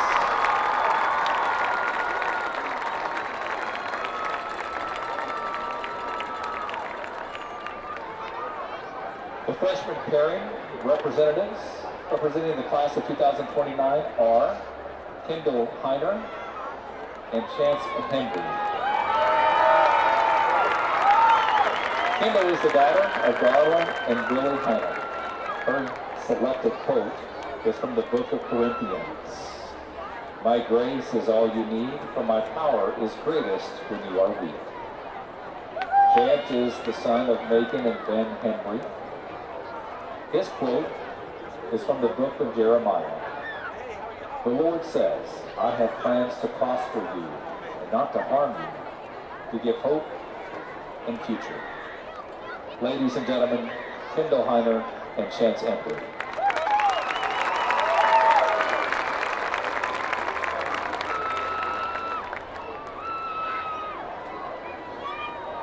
The sophomore pairing representatives, the class of 2028, are Madeline Avalos and Ramon Renteria. Madeline is the daughter of Melissa Waymeyer and Thomas Avalos. Her quote is from the book of Psalms. "Even though I walk through the valley of the shadow of death, I will fear no evil, for you are with me." Ramon is the daughter of the son of Misty and Ramon Renteria. He quotes Coach John Wooden: "If you do enough small things right, big things happen." Ladies and gentlemen, Madeline Avalos and Ramon Renteria. The first junior pairing representing the class of 2027 is Emma Edison and Cooper Thompson. Emma is the daughter of Jesse and Phil Edison. Her quote is from the book of Lamentations. "The steadfast love of the world never ceases. His miracle never ends, and great is his faithfulness." Cooper is the son of Sarah and Kevin Thompson. He quotes quarterback Tim Tebow: "I worry about what I can control, coming out and improving every day, enjoying the process of counting my blessings and working hard." Ladies and gentlemen, Emma Edison and Cooper Thompson.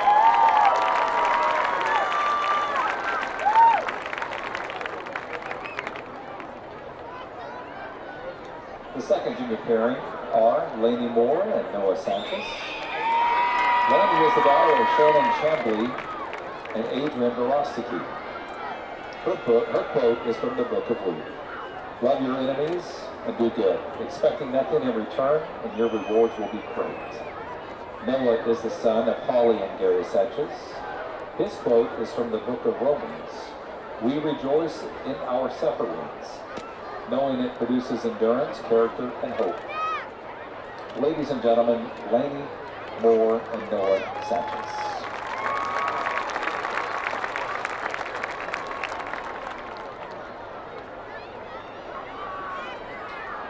The first senior pairing representing the class of 2026 are Aiden Long and Braden Evanson.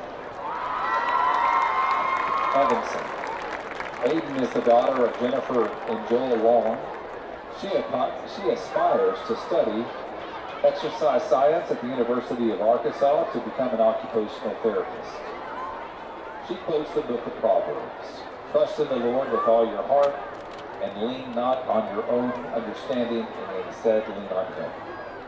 Braden is the son of Erica and Everett Evanson.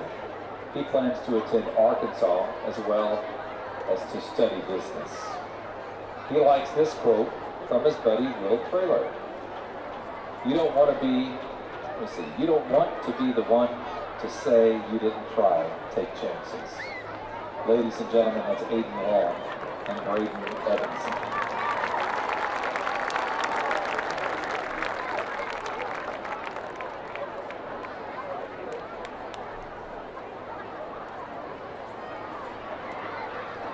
The second senior pairing is Ansley Chapman and Blake Burkholder. Ansley is the daughter of JJ and Nick Chapman. She plans to major in English at Texas A&M University on the path to practicing family law. She also quotes Corinthians, let all that you do be done in love. Blake is the son of Allison and James Burkholder. He hopes to play football at the college level. He quotes writer Oscar Wilde, be yourself, everyone else is already taken. Ladies and gentlemen, Ainsley Chapman and Blake Burkholder. The third senior pairing is Faith Baker and Colton Shaver. Faith is the daughter of Maren and Aaron Baker. She also wants to be a Razorback and study psychology. Her selected quote is also from Romans. Love those who persecute you, bless, not curse. Colton is the son of Catherine and Dennis Shaver. He'd like to play baseball at a college or university while majoring in business. This quote is from the book of Isaiah. Do not fear, for I am with you, and do not be dismayed. Ladies and gentlemen, that's Faith Baker and Colton Shaver.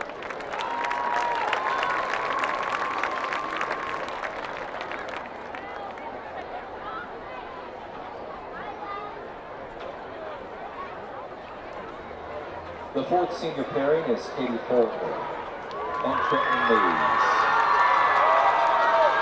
Katie is the daughter of Sonny and Richard Fulmer.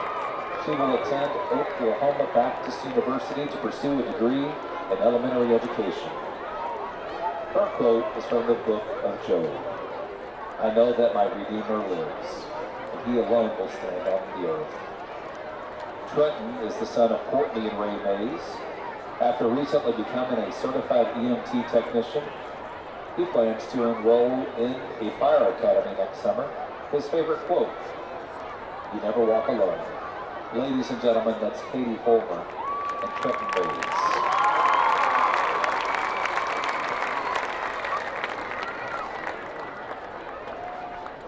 The fifth senior pairing is Lucy Malloy and Julian Hartman. Lucy is the daughter of Amy and John Malloy.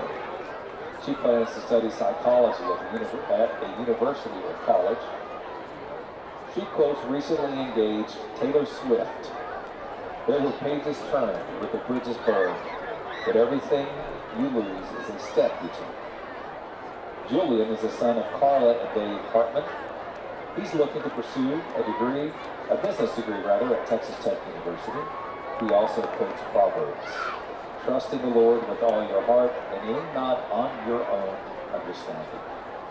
Ladies and gentlemen, that's Lucy Malloy and Julian Hartman.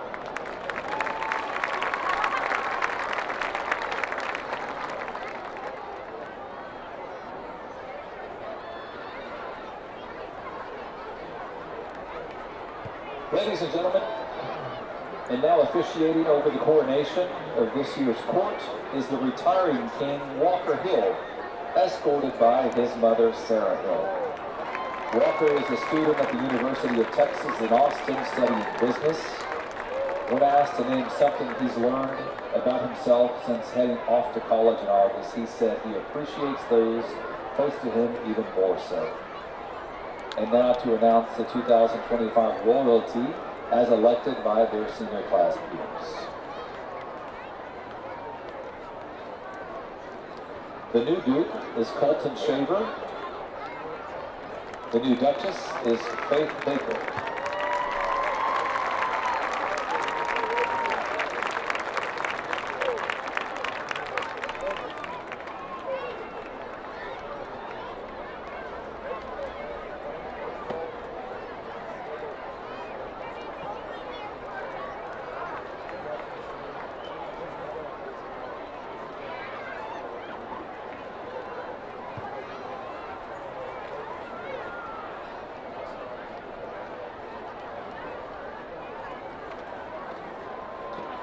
The new prince is Trenton Mays.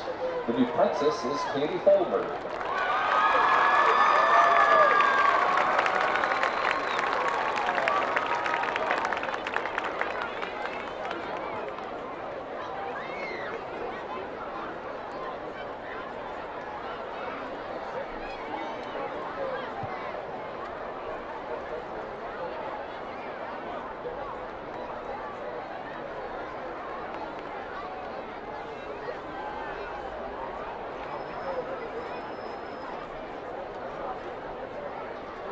And now, for the crowning of the 2025 Boerne High School Homecoming King and Queen. The new Boerne High School Homecoming King is Braden Evanson.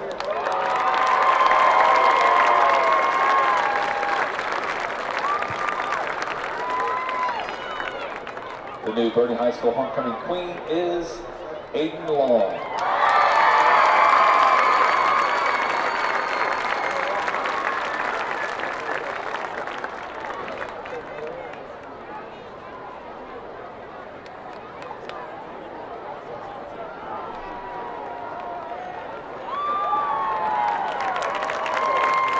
Congratulations to all the members of this year's homecoming court.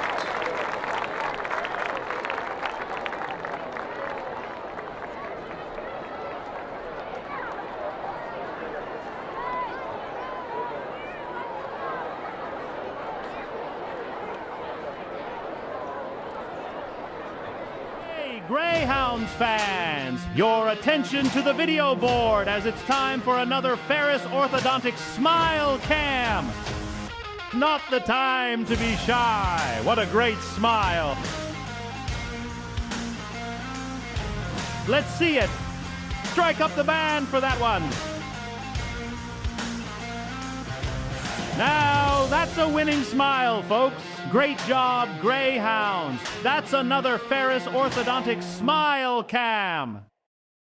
Better service, faster results. Let Toyota Boerne be your next pick for service. We're family owned and operated. And with express maintenance at our state-of-the-art service center, you'll be in and out in a flash. Right now, get 50% off your next oil change and complimentary loaner cars and rentals. Plus, service from our Toyota certified technicians is a recipe for success. Don't wait. Experience Vic's Pick for yourself. If you want the job done right, schedule your next service at Toyota Boerne.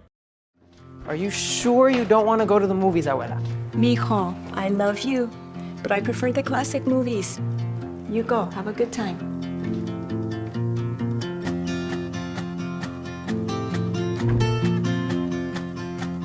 What's this? Just come with me. Oh, ay, mijo. Your choice, Boerne. GBTC, connecting you.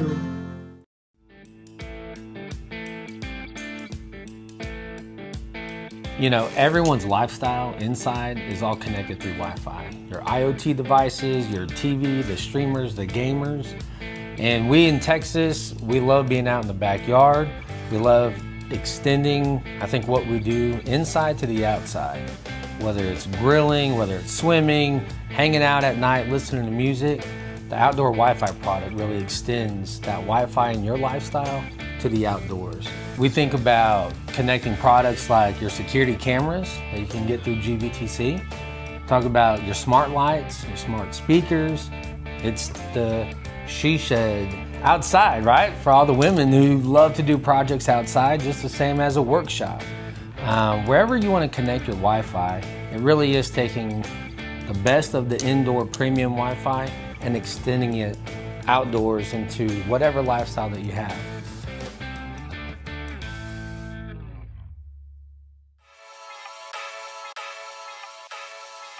Life's too short for dirty cars. At Club Car Wash, they make cleanliness easy so you can get back to enjoying the ride. Club Car Wash, your ticket to a cleaner, brighter day. Better service, faster results. Let Toyota Birdie be your next pick for service. We're family owned and operated. And with express maintenance at our state-of-the-art service center, you'll be in and out in a flash. Right now, get 50% off your next oil change and complimentary loaner cars and rentals. Plus, service from our Toyota certified technicians is a recipe for success. Don't wait. Experience Vic's Pick for yourself. If you want the job done right, schedule your next service at Toyota Boerne. Life's too short for dirty cars. At Club Car Wash, they make cleanliness easy so you can get back to enjoying the ride. Club Car Wash, your ticket to a cleaner, brighter day. Moments away from getting the second half started out here at Boerne ISD Stadium. Greyhounds at home to the Medina Valley Panthers and up 22-6 as we start play here in the third quarter. Scoring happened on an 11-yard touchdown run at 9:03 of the first quarter by Callan Combs. 2-point conversion, found Dayock in the end zone. 8-0 at that point. Grant Sweeney, 22-yard touchdown run at 11:11 of the second quarter. Extra point good, 15-0 lead Boerne at that point. Medina Valley would answer on a 1-yard touchdown run from their running back right.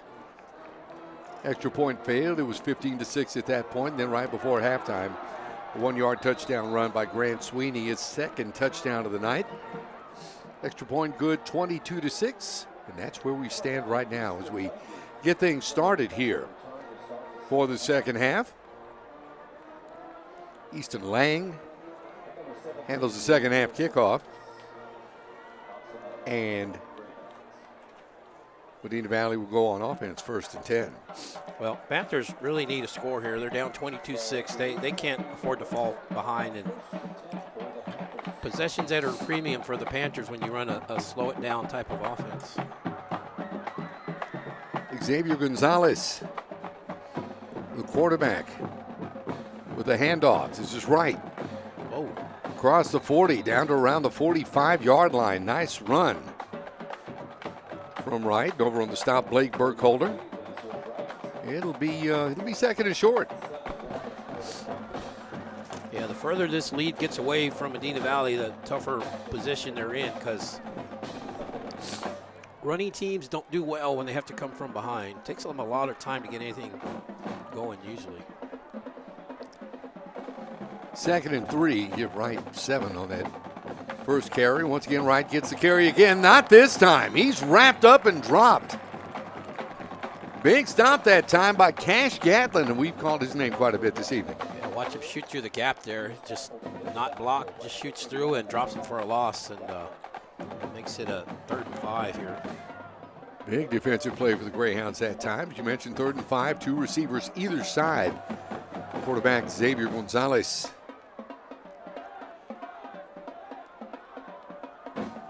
Back under center.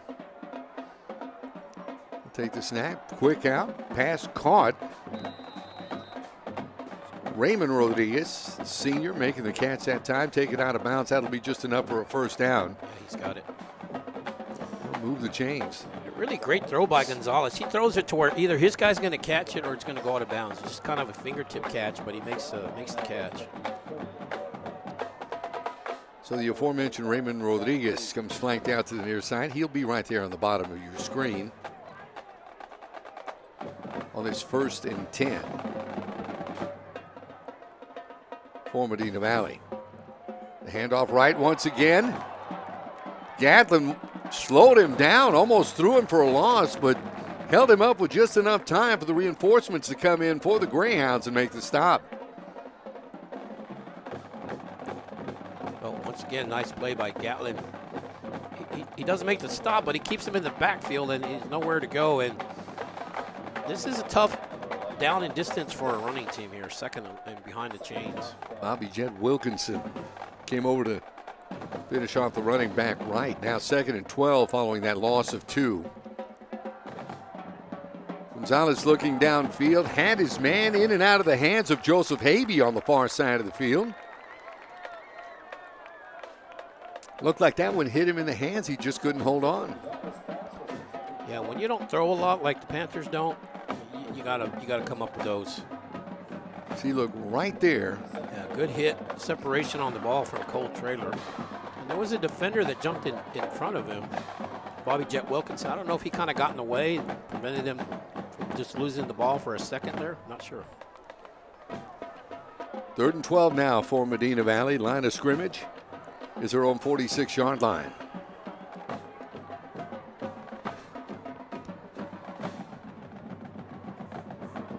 Gonzalez hands off at the last minute to right, but once again they're keying on him. He may get back to the original line of scrimmage, and that's it. C.J. Smith getting up off the bottom of the pile. Well, 4th and forever, so let's see what I would think you're going to punt here. Yeah. Looks like they're coming on to punt. This is Connor Crisp coming on to punt this thing away. You know, with the long possession, Medina Valley really only had the ball twice in that first half. That last one, they got it, remember, with 30 seconds or whatever, with 25 seconds. So that doesn't even really count. So they only had the ball twice, and they scored once.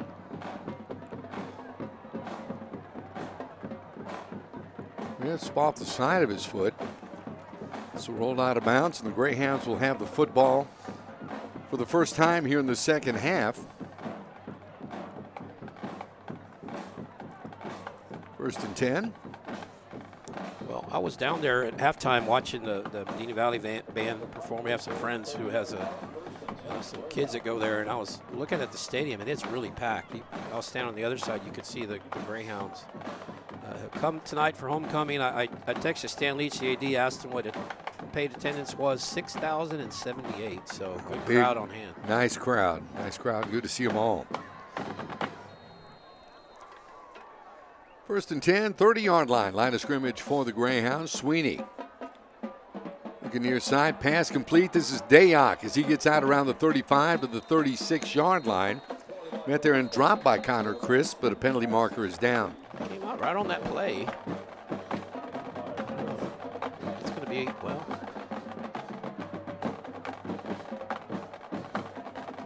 looked like he threw it right where the play was being made at Dayock. I'm going to say it was a hold. Yeah, apparently they're going to back this up.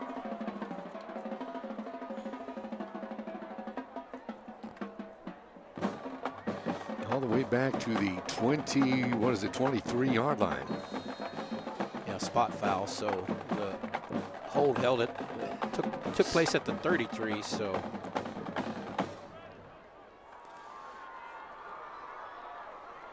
So they're calling it 1st and 17 for Boerne. Sweeney, the snap. Steps up into the pocket. He puts it away to run across the 30, across the 40. He'll have the first down and more. Grant Sweeney off to the races. Touchdown, Boerne.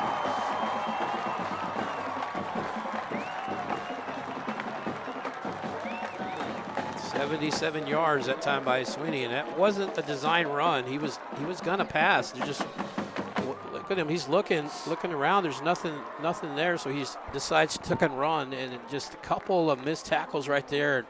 Once he got into the secondary there, it's just kind of a foot race, and Sweeney's got good speed.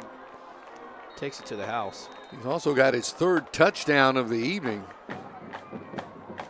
Running the football. What a night for Grant Sweeney. Extra point attempt. Up and good for Diego Jimenez. So 8:21 remaining here in the third quarter, and our brand new scores: the Boerne Greyhounds 29, Medina Valley 6. Back with more in a moment on the Greyhounds Network. Hey, Greyhounds fans, your attention to the video board as it's time for another Ferris Orthodontic Smile Cam. Not the time to be shy. What a great smile.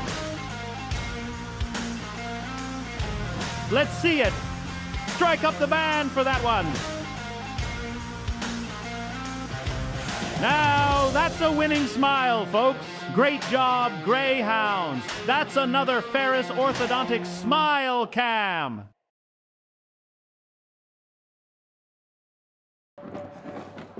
Well, the Greyhounds back on the scoreboard once again. That didn't take long.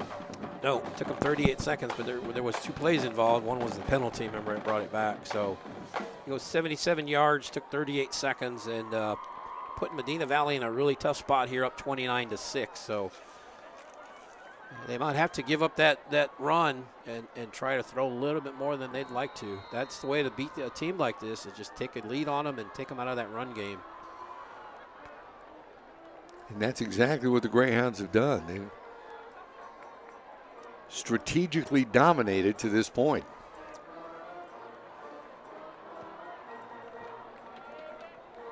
Kickoff. Crisp is going to let this go out of bounds. Well, that's happened about 3 times for the Greyhounds on kickoffs. Matter of fact, we were talking about the Crisps. They've got Slate Crisp, the middle linebacker, Tyler Crisp, also on that linebacking core, and the free safety we saw right there, and that's just how they line up on defense, is Connor Crisp. So Tyler is a sophomore, Slade a junior, and Connor there the senior. What about Coco? Once again, ladies and gentlemen, a key has been Slate Crisp, Tyler Crisp, Connor. There's no Coco involved there. Coco Crisp. I'm just saying. There used to be a Coco Crisp that played baseball. I'm going to study on that. I think you're right. That's very familiar. Plus, isn't that a cereal? Cocoa Krispies, yes. That's what I was thinking of, actually. I was kind of hungry. That's kind of where I thought you were going. All right, Greyhound's going to kick this off once again. Oh, you thought I was being serious. No, I knew you weren't being serious. Thank goodness. But I was just, thank goodness. I had no other answer. Ball was touched. Yep. One of the D-men picks it up for Medina Valley. He'll be stopped inside the 10-yard line. Good special teams pursuit that time by the Greyhounds. Yeah, just a tough spot. Just missed the ball, and things have gone from bad to worse for the Panthers here. They're going to start,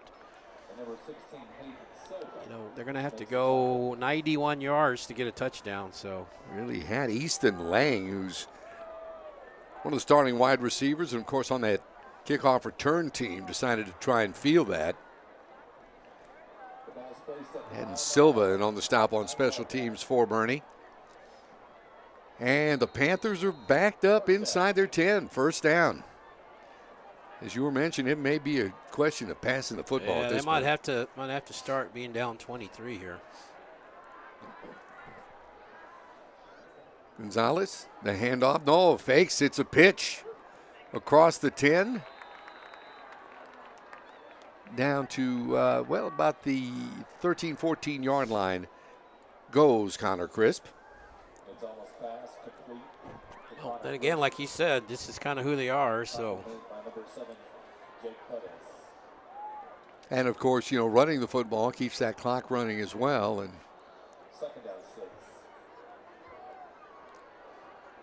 I know it's still relatively early on in the third quarter with 7 minutes left, but time's getting to be a serious thing. Gonzalez, the handoff, wrapped up right away. Guess who? Cash Gatlin. That's the third big play he's made just in the last few plays because, one, he didn't make the tackle, but he kept the back in the backfield. He just shot through that gap. He's doing a great job getting away from those offensive linemen. And that's it. Wrapped him up till the reinforcements got there, the likes of Burkholder and others. He's kind of wreaking havoc there in that backfield. He's blowing up their plays before they even get going. 3rd and 6, and it like they've been spying on Wright at some point and just containing him to this point. 3rd and 6, Medina Valley. The pitch, here's Crisp across the 20. Crisp across the 40, Crisp off to the races. He's going to take it to the house for a Medina Valley touchdown. Connor Crisp. I don't see any laundry on the field, so I think that's going to stand. Well, he just got to the outside.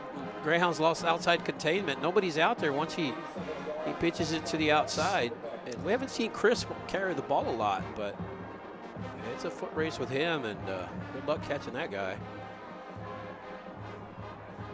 Yeah, the only guy he had to beat there was C.J. Smith, and he outran him. So 6:34 remaining here in the third quarter, and Medina Valley answers. They really needed that. Extra point attempt is coming. Looks like they may be trying for 2. Trying to cut into that gap. Gonzalez rolling. Pass complete into the end zone. 2-point conversion is good. As Lang hauls that in. Good heads-up catch that time by Lang, and presence of mind to get into the end zone for the 2-point conversion. So 6:34 remaining in the third quarter. Our new score now, Boerne 29, Medina Valley 14. Back with more in a moment on the Greyhound Network. Have a good one.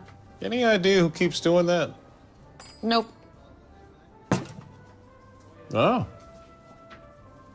Oil base with the all-weather enamel. Excellent choice. Let me cash your card. That's a lot of black paint.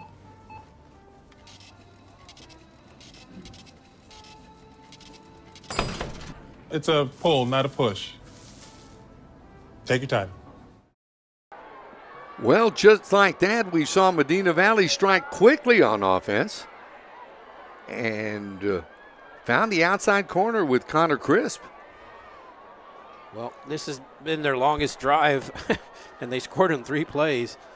They go 91 yards on those 3 plays. Chris takes it on that pitch on the outside, goes 87 yards, and he keeps them, there, and they get the 2-point tries, so they cut it to 2-possession game here.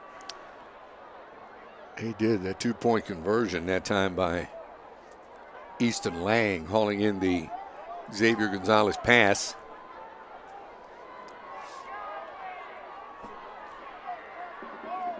And the Panthers now only trail 15. It's a 2-possession game at this point.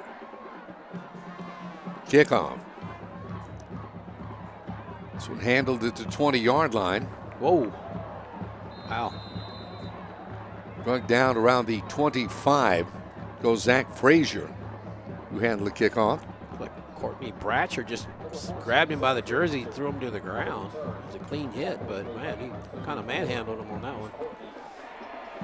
So the 29-yard correction, the 24-yard line is the line of scrimmage for Boerne, their own 24. So they'll have the football 1st and 10. Nicholas Traylor out to the far side. Frazier at the bottom of your screen on this 1st and 10.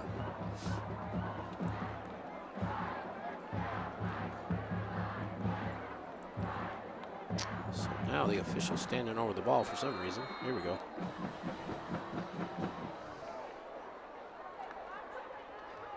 Sweeney, handoff straight ahead. Tough yardage, banging out to near the 30-yard line. Ball is on the ground. Medina Valley says they have it.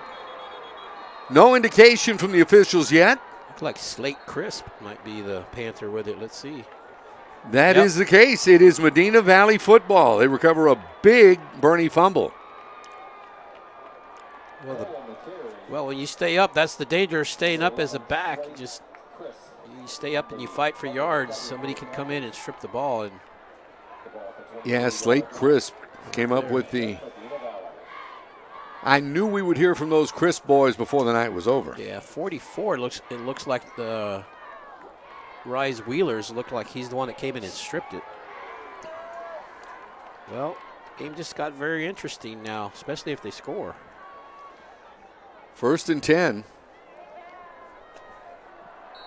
Line of scrimmage is the 23-yard line for Medina Valley.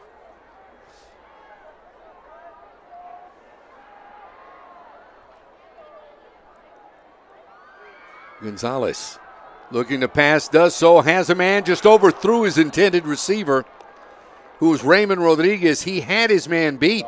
Yep. See, they don't throw very much, but when they do, it's effective. That's why the percentage completion is high, because the defense is drawn in expecting run. Right.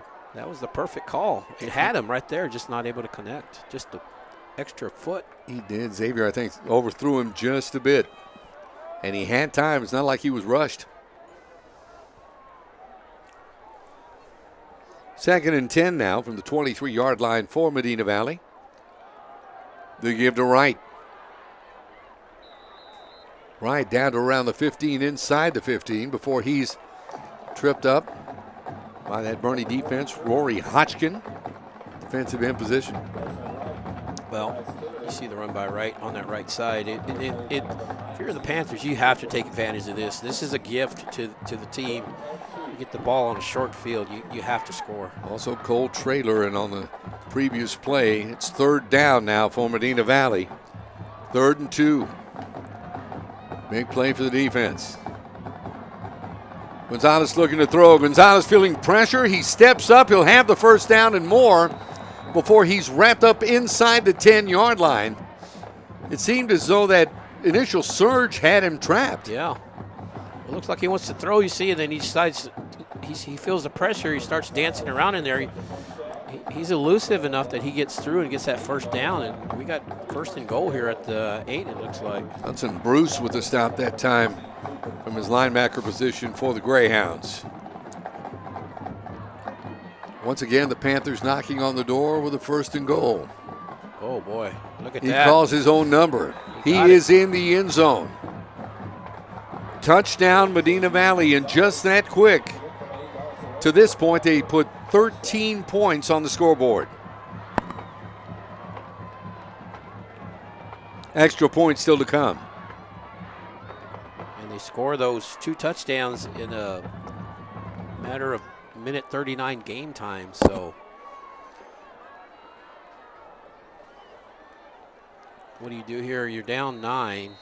You go for 2? Or it looks like they're going for 2. Yeah, because they moved the ball to the left hash. If you're going to run it, you can pick the hash. If you kick it, you have to kick it from the center hash. Here it comes, another 2-point conversion attempt.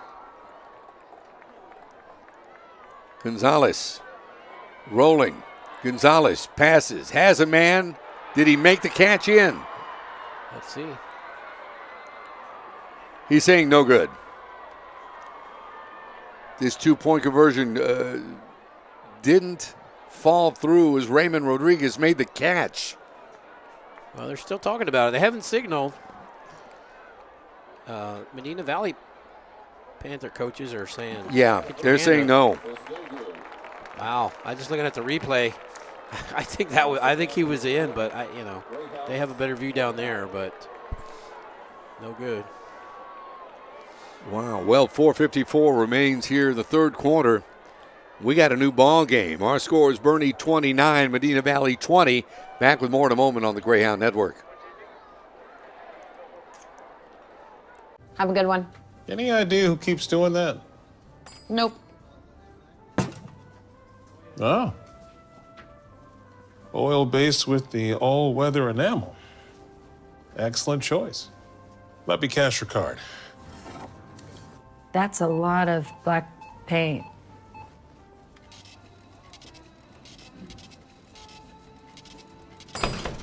It's a pull, not a push. Take your time.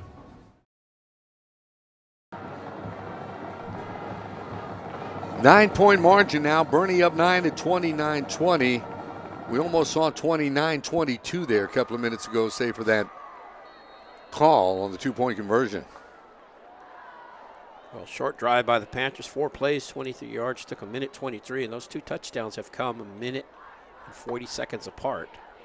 Boerne had the ball in one play. They fumbled, gave the Panthers that short field, and they're back in the game here. Well, we've got to see if the Greyhounds have an answer now. Here's the kickoff. This one handoff. Oh, well, I think there's some confusion on the kickoff at Colt Trailer there. I think he had his hand up saying fair catch. I don't think the official saw it. So it looked like he thought he was going to get hit, started running. A little bit of confusion. Yeah, the officials are talking about it. Did he signal? Got to get the hand up in the air. He says he did, but let's see. We've got the replay here. The officials aren't. He did. Well, but yeah, I don't know if he did. It was after he caught the ball. Yeah, I didn't know if he did one before. I think he's saying he did it before. I don't know that they saw it. And you see Brett Sawyer, the head coach, trying to get an explanation. Brett's a great guy. He's been a head coach 2 other schools. When Shea Hendricks came here 7 years ago, he brought Sawyer in as his defensive coordinator. And when Shea Hendricks left, they gave Brett Sawyer the job, and Stan Leach said that was one of the easiest hires I've ever made. No brainer. 1st and 10 now for the Greyhounds. Here's a handoff going straight ahead and going nowhere. That time they were keying on running back Callan Combs. Wrapped up almost right away. Well, Medina Valley's playing fired up right now. They're pumped up. They got a lot of momentum. Yeah, they got Big Mo on their side right now. And Wheeler was the guy that stripped the ball. He's the one that made that stop for a 1-yard loss on that play. 2nd and 11 for the Greyhounds. They had him off sides if they just snapped the ball. Yeah, Sweetie looking to draw him off.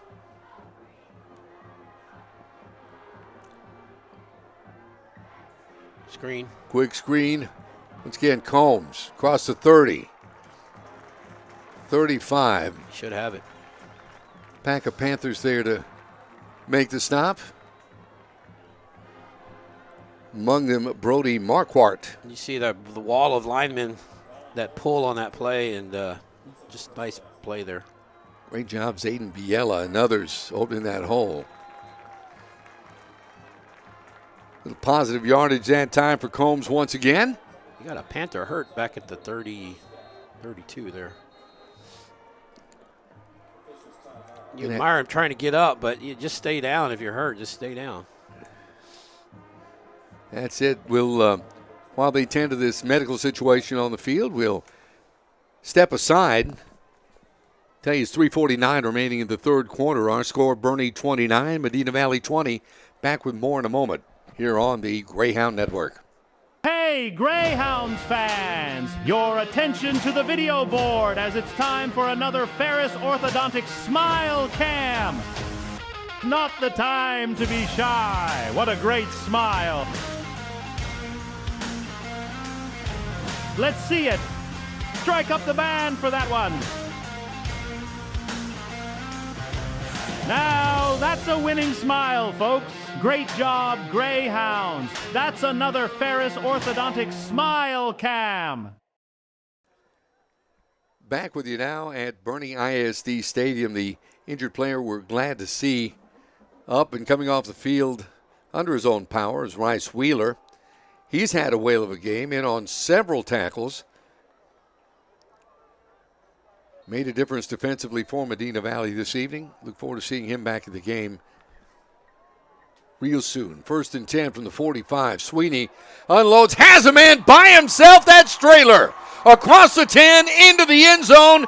Touchdown, Boerne. The senior Will Traylor. And the Greyhounds strike quickly.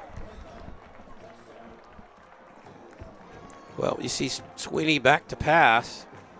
Has plenty of time. Good job by the line. And it looks like a busted coverage. Just looked like Traylor just got between the safeties. And it didn't have to be a perfect pass. He just kind of had to float it up there. Let Traylor get underneath it. And that's the way you stop a two-score turnaround. You answer back. Keep the pressure on the Panthers now. So now the Greyhounds try a 2-point conversion. Sweeney the snap. Rolls left. Boom. He has, yes indeed, he did find his receiver, Zach Frazier, who took it in. Took a pop, but he took it in. Watch him. He sees him down right on the goal line, turns it up, and then takes a hit. But he was in. So now, with 3:37, just that quick, more points on the scoreboard. 3:37 remaining in the third quarter. Our score is the Boerne Greyhounds 37 and the Medina Valley Panthers 20. Back with more in a moment here on the Greyhound Network. Are you sure you don't want to go to the movies, Abuela? Mijo, I love you, but I prefer the classic movies. You go. Have a good time.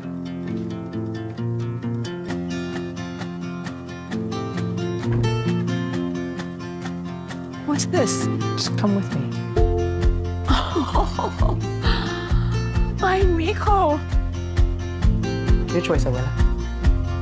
GBTC, connecting you.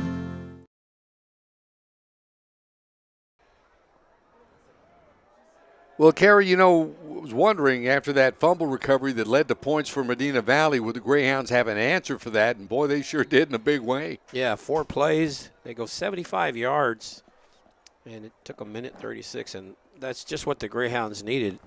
After Panthers scored 2 touchdowns in a minute 40 and kind of climb back into it. And they answer back, make it a 17-point game now. So it's a 3-possession game again. Kickoff handled by one of the up men for Medina Valley. He ramped up at about the 35-yard line. He's still going. There, finally brought down. A return man is Alano Jaramillo. Came up with the football. And that was a hot shot. He picks it up like a shortstop, fielding the ball. And I like the effort here. He gets to 35 and watch him just keep fighting, and he falls forward. He gets a couple extra yards. And good starting spot for the Panthers, but they're still down. They're 17, so let's see if they keep playing the run game like they've been doing. Beckham Young held him up on special teams for the Greyhounds. And it's 1st and 10 for Medina Valley. Line of scrimmage, a 37-yard line. Gonzalez looking to pass. Does so, and his man fell down. He was looking in the direction of Easton Lang. And Easton Lang's getting up and kind of favoring that right leg, looks like a little bit. Yeah, I'm not sure what happened. If Turf Monster got him or he just tripped, or not exactly sure. Cole Traylor back with him defensively. The pass is incomplete. And it's 2nd and 10, Medina Valley. Gonzalez, the quick pitch. Cross midfield and into Boerne territory. Goes the pitch man, and that time it appears to be Christian Maldonado. Yeah, I guess the knee's okay. Was he the one that tripped on that last play? Yes, it was. I think it was 8 that carried. Yeah. Anyway, he gets the first down. He does get a first down and move the chains. 1st and 10. Panthers now in Greyhound territory. Handoff straight ahead. Goes right. Yeah, just an inside trap play. Just nice blocking by the Panthers that time. Boy, right? He's not taller than 5'7". But he's tough. If he's 5'7", yeah, he's 5'7" of tough, mighty tough, I'll tell you. As he got 6 on that run. It's 2nd and 4 now.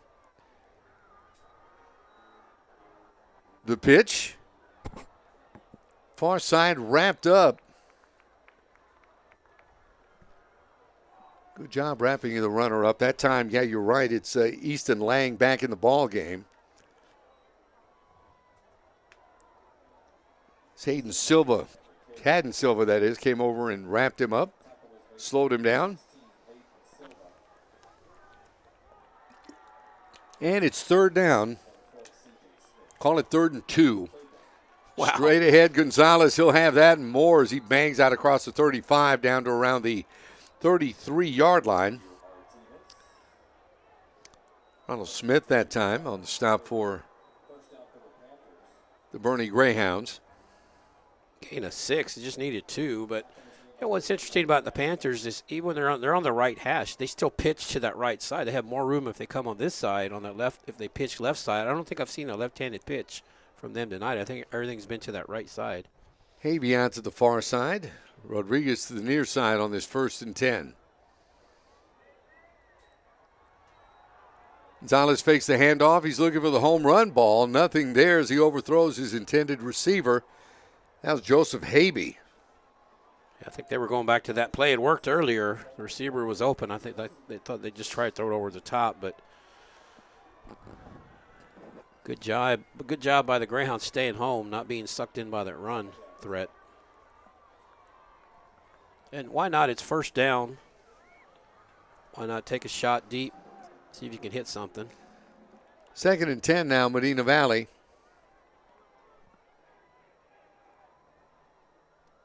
Gonzalez, the snap straight ahead to right. This time tripped up after a couple of yard gains. He crosses the 30. They may give him the 29 on that one. I wonder if he tripped up on his own man. It looked like it wasn't a Greyhound that got him. It looked like he just kind of maybe got caught along his feet. Blake Burkholder and on the stop that time for the Boerne Greyhounds. They're only going to give him the 30, so we're looking at a 3rd and 7 right now for Medina Valley. Yeah, you're in 4-down territory here, though, so you got 2 cracks at this. Handoff, Desmond Wright once again. Still going. Wow. And their Greyhounds are saying the ball's on the ground as Cole Traylor comes away with it. And the Greyhounds apparently have the football. I lost the ball in there somewhere. That's just it with those tight offensive schemes. You can't always follow them. Yeah, there was one guy on the side that had the ball. There was 2 guys downfield battling. I couldn't tell. Yeah, you just got to let it breathe till we can find out where things are going. Was there a penalty? No? I don't believe so. Right now, that's just going to be a change of possession. So each team has given the ball away one time. Here we go. Where's the ball? Oh, there's the ball on the popped ground. out. Traylor right on top of it. Cole Traylor, the junior safety for Boerne. Here's Sweeney looking downfield, unloads. He's got a man. Frazier just overthrew him. Just a couple of steps away from his intended receiver, Jack Frazier. Zach Frazier, that is. Frazier. He's the one that had the game-winning touchdown last week down in Laredo. And that's an all-out sprint there. He's coming off, just needs a little bit of air. But I like that shot downfield. Just try something deep, keep the defense honest, and if it works, you pretty much have busted this game open. 2nd and 10 from the 21. Handoff straight ahead. Making that to about the 21-yard line. Goes Jeff Morrison.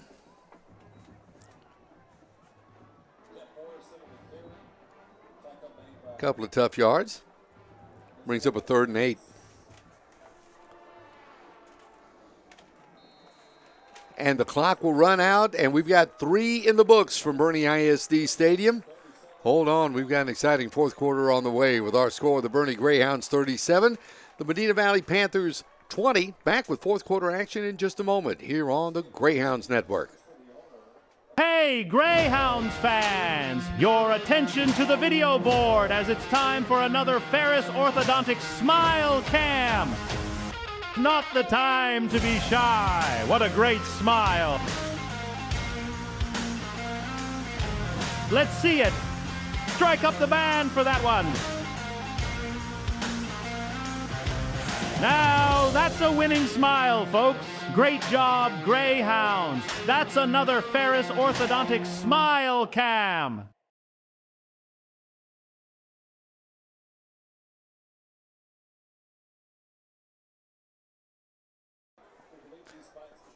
With the sports director of the Boerne Star newspaper, Kerry Barbosa, my name is Roland J. Reese. Proud to be bringing you Boerne Greyhound football here on the Greyhound Network this evening, and we've been treated to a good one. Yeah, been two really good teams going at it, and looked like the Greyhounds were going to kind of blow this open, and Medina Valley scores a couple of touchdowns in under 2 minutes and get it to 9 points. The Greyhounds have answered to have a chance to create some more space right here. Both teams coming into play tonight 1-1.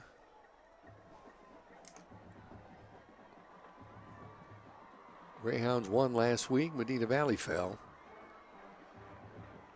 Sweeney stepping up into the pocket. Sweeney's got room across the 30. Sweeney will have the first down. Before he's met there, Connor Crisp with the stop for Medina Valley. That'll move the chains to be a Boerne Greyhound first down. Yeah, he likes to run. You know, you think of Hank Hendricks from last year, their quarterback. He didn't run as much. That wasn't really his game. He's just a pure pocket passer. And Sweeney's he adds that threat, that running threat to an offense. It's an added dimension that really helps them. And he's done it well. 3 touchdowns running the football tonight alone for Sweeney. Here's a handoff straight ahead. Morrison across the 35 down to around the 36-yard line. Reed Renslow in on the stop for Medina Valley. Well, Greyhounds, we're starting early here in the fourth quarter. Greyhounds wouldn't mind just kind of eating some time off the clock here. Just see them taking their time, just kind of standing around, letting the clock go. They wanted to shorten this game.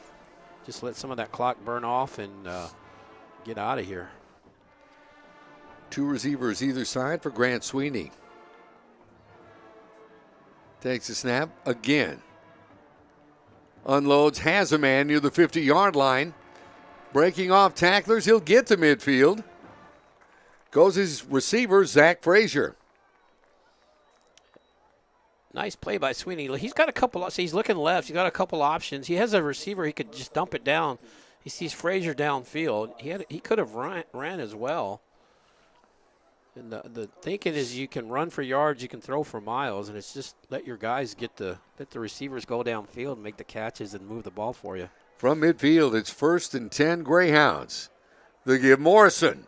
Morrison across the 40 down to around the 38-yard line.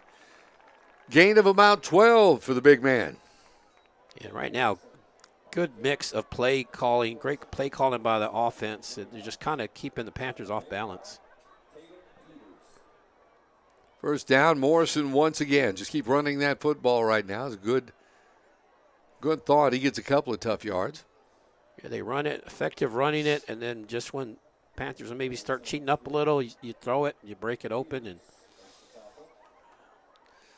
then when you throw it, then you go back to the run. Good balance right now. They got Panthers on their heels a little bit right now defensively. 2nd and 8 now for Boerne. Movement. Although Sweeney mishandles the snap, he unloads. Uh-oh. Pass that time in the direction of Nicholas. However, he was out of bounds. That great catch. He does great. That's great concentration. He never gave up on the ball. But he did go out of bounds. Caught it out of bounds.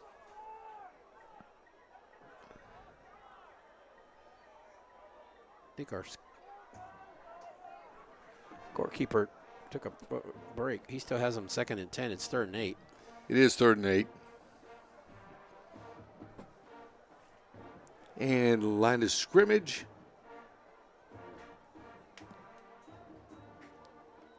29. There's a pass. This one intercepted. Sweeney's pass picked off by Brody Marquardt from his defensive back position. That's the 2nd Greyhound turnover of the evening.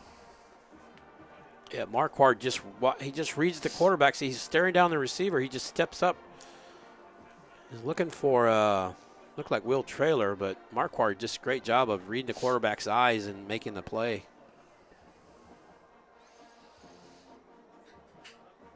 Well, just when it looks like, well, we're going to put this one to bed.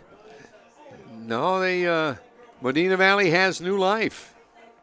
Panthers are saying, we're not sleepy yet. We're not ready to go to bed. Though down 17, they've got their work cut out for them. Yeah. 1st and 10. Line of scrimmage is their own 29-yard line. Receiver either side for quarterback Xavier Gonzalez. Gonzalez dropping back, looking downfield. Pass caught. Are they saying he caught it? Nope, he bobbled. He bobbled it, dropped it on the way down as the receiver Easton Lang. Yeah, incomplete. The back judge didn't make that call. It was the side judge. Let's look at the replay here. But the official was staring right at it. Looked like he came down. No, it did hit the ground. Yeah, so that's a good call. And the official standing right on the sideline right there. He's been looking in the direction of Lang quite a bit this evening, as well he should. Lang, the leading receiver on this Medina Valley squad. 2nd and 10 now. Panthers on their own 29-yard line.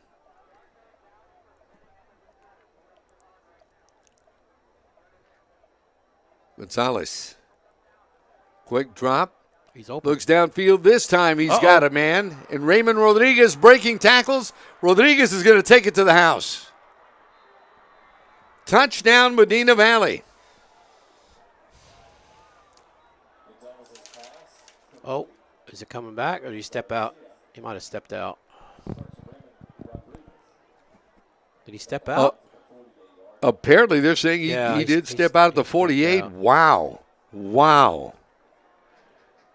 Greyhounds catch a break there.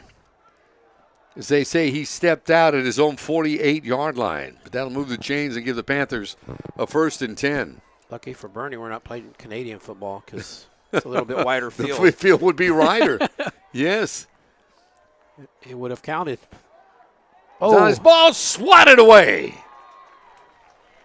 That time defensively, Rory Hodgkin got those big paws up and just slapped the ball away, the junior defensive end. Yeah, Hodgkins, and watch number 11. He was breaking on it as well. Robert Estes. Estes was thinking pick 6. If Hodgkins doesn't get it, it might have been picked. 2nd and 10, Medina Valley at their own 48-yard line.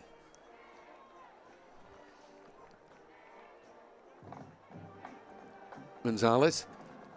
Rare, looks like Gonzalez is in the shotgun for a rare occasion this evening. Trying to get some time. He's rolling right. He'll be taken down. Can we say the name Cash Gatlin enough this evening? Apparently not. Yeah, Cash Gatlin. I think Gonzalez is going to have nightmares tonight about Gatlin because he's been kind of chasing him all over that field. Cash has had a whale of a game defensively. Well, you could say Cash is on the money tonight. You do realize I get hazard pay for this, do you not? Okay. I think they pay you double, don't they? wait, you get paid? Hold on. All the pins I can eat from the 30, it's a loss back to the 44-yard line. And a whistle and a timeout taken by Medina Valley, probably wisely so, as there's 8:10 remaining in the ball game. It's 37-20. Boerne on top of Medina Valley. Back with more in a moment here on the Greyhound Network. Better service, faster results. Let Toyota Boerne be your next pick for service. We're family owned and operated. And with express maintenance at our state-of-the-art service center, you'll be in and out in a flash. Right now, get 50% off your next oil change and complimentary loaner cars and rentals. Plus, service from our Toyota certified technicians is a recipe for success. Don't wait. Experience Vic's pick for yourself. If you want the job done right, schedule your next service at Toyota Boerne. Back with you now following the timeout. Kerry Barbosa, the sports editor of the Boerne Star newspaper. And you got a couple of scores to pass along. Yeah, we got Geneva's playing at home. They're in Boerne tonight, and they are beating Sabinal. We were talking about that's the home of Johnny Rodriguez. Johnny's recently passed, but he was a local area legend, I guess. Country One music of the wise. absolute best. Yeah, he was more 70s, 80s, late 70s, early 80s. Gotta love it. Here's a snap. Gonzalez wrapped up, bear hug there by Blake Burkholder. Yep, Hodgkin also in on that one as well, helping out. Just nowhere to go. Just too many purple jerseys in that area. Well, it's 4th down. Crisp is coming in. That might mean a punt. You never can tell, though, with him. He's this is a tough ran order. the football earlier. Yeah, 4th and 14. Boy, this is desperation mode here. No, yeah, they're going for it. I guess you have to at this point in the game. 4th down once again.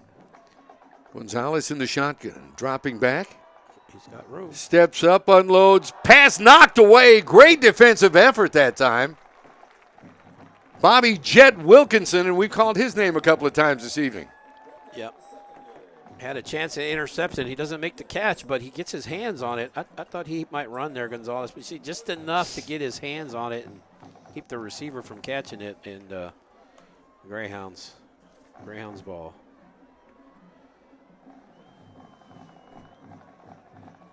Got a chance here to just burn some clock if you're the Greyhounds. You'll take a score, but yeah, and that's what you want to do. 7:23. I would guess. Far be it from me. This is why I don't coach football. But I would guess you probably want to keep it on the ground. The 45-yard line. That'd be the Medina Valley 45. 1st and 10. And as Coach Ruiz mentions, Callan Combs with the carry. He busts down to the 40. Nice pickup, gain of 4. It'll be 2nd and 6. yeah, they're no hurry. You see the run just right up the middle.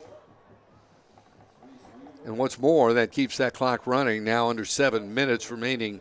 Yeah, see, they're just standing around. They're just letting the clock drain a little bit here. But getting back to that Sabinal game, they were here in Boerne tonight, and they're playing the Geneva Eagles there in Boerne, and Eagles are winning 48-20 over Sabinal. Big win. Impressive program at Geneva. Once again, Combs a carry across the 40, across the 35, inside the 30 to about the 25-yard line before he's brought down. Then on the stop that time is Caden Peters, but not before they don't move the chains. And they're going to give the Greyhounds a 1st down. Peters slow getting up. Yep, got a player down. Looked like a cramp, but hopefully that's all it is. Hope so, as he's being attended to right now at about the 25-yard line. Comfort playing at Ingram, and this is Ingram's first home game this year since the floods. The first 2 they were on the road, so I'm sure this means a lot to that community. Just up the road, they're playing. Comfort's visiting. They're only about 30 minutes away. Comfort coach Jay Reekin, I was talking to him during the week. He said, "Yeah, it's a rival. We were both 3A, and we're close." And right now, it looks like Comfort is winning 33-22, end of the 3rd quarter there at Ingram. And then Champion played last night here at the stadium. They got beat by Laredo Alexander. Speaking of Laredo Alexander, they're in Medina Valley's district. They're a 6A and 36A. In that district is Laredo United, Laredo Alexander, Laredo United South, Laredo LBJ, Eagle Pass, Del Rio. So better have your bus ready because that's a lot of travel. That is a lot of traveling. As I'd mentioned to you, the Holy Book of High School Football, that of course being David Campbell's magazine, picked these Medina Valley Panthers to finish 2nd in that district. Handoff straight ahead that time for Boerne. This time, Combs met by a pack of Panthers, stopping for a little gain. But more importantly, that keeps that clock running.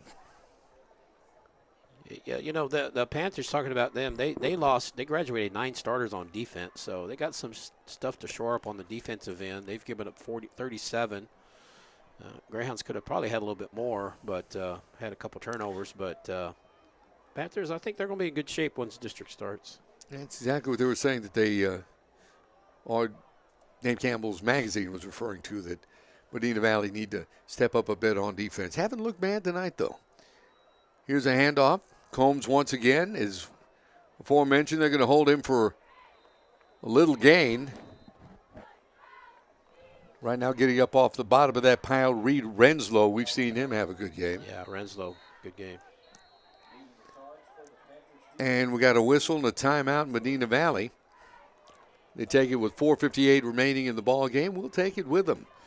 Back with more, 37-20, Boerne on top of the Panthers. We continue here on the Greyhound Network. Have a good one. Any idea who keeps doing that? Nope. Oh. Oil base with the all-weather enamel. Excellent choice. Let me cash your card. That's a lot of black paint.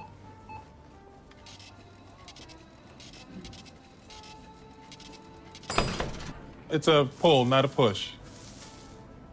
Take your time. Back with you now at Boerne ISD Stadium with the Greyhounds. Up by 17 on Medina Valley.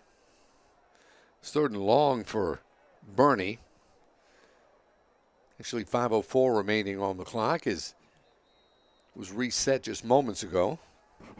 Yeah, they called a timeout, and I think clock ran for a few seconds, so they sent the word up to the press box. Add a few more seconds.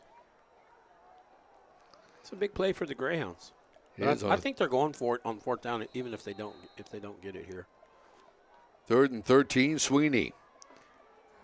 Pass complete, Nicholas. Across the 25, he'll be stopped just shy of the 20-yard line. Once again, here's that man again, Reed Renslow, forcing Nicholas out of bounds. Yeah, I think they're going for it because it's a long field goal or a short punt, and I think that's why you call that play right there, because you know you're going to take 2 shots at it. You throw that one right there to Nicholas, you just see what he can get, see if he can shorten it, and it's a manageable 3rd, 4th, and 6. So it's like 4th and 6 isn't too bad. That's not a lot for this Greyhound offense. Jacob Hicks checks in at one receiver position for the Greyhounds on this 4th and 6. Sweeney dropping back, stepping up into the pocket, unloads, and has a man. That's Frazier. Touchdown, Boerne. Oh, they're going to get him for celebration, but it's going to count. Kind of tossed the ball in the air, but that's a great throw by Sweeney. I thought he was going to throw it short because he's watching. He's kind of falling forward a little. See, he's kind of throwing it on the run like that. I thought he was going to throw it short, but he gets it to Frazier. Nice spin move, and there comes the flag. When I tell you, it's good to know that you've got a receiver like Frazier. It's like those two are just connected at the radar or something. They certainly make for a good passing tandem. They'll enforce they're marking off, well, they're going to enforce it on the kickoff. You can do a lot of that celebration in NFL and a little bit in college, but high school, they keep it pretty mild. So once again, Diego Jimenez on to try the extra point. Kick is up and it's good. 4:43 now remaining in the ball game. Our new score, Boerne 43, Boerne 44, Medina Valley 20. Back with more in a moment here on the Greyhound Network. Better service, faster results. Let Toyota Boerne be your next pick for service. We're family owned and operated. And with express maintenance at our state-of-the-art service center, you'll be in and out in a flash. Right now, get 50% off your next oil change and complimentary loaner cars and rentals. Plus, service from our Toyota certified technicians is a recipe for success. Don't wait. Experience Vic's Pick for yourself. If you want the job done right, schedule your next service at Toyota Boerne. Well, we've seen Sweeney look in the direction of Zach Frazier quite a bit this evening. Connected with him on several passes, and none bigger than that one. Yeah, they go 6 plays. Remember Medina Valley, they went for it on 4th and 14. They didn't get it, so lost it down. As you see, Jimenez kicking off from the 25 because of that penalty, that celebration penalty. Goes 6 plays, 56 yards. Took about a minute and a half off the clock. Excuse me, 2:23 off the clock. So Jimenez gets set to kick this thing away to the Medina Valley Panthers. And it's short. Touched by some of the up men. Ball still loose. And the Greyhounds saying they have it. Greyhounds do have it.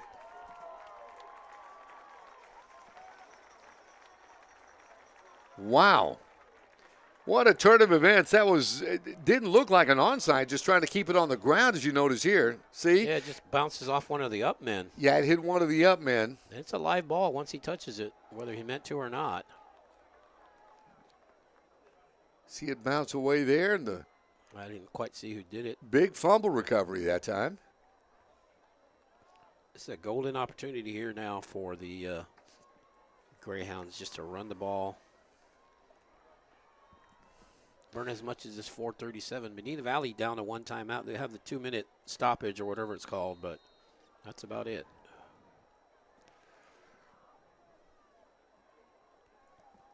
And Jeff Morrison in the backfield with Grant Sweeney. There's a sign, and Morrison will get the carry.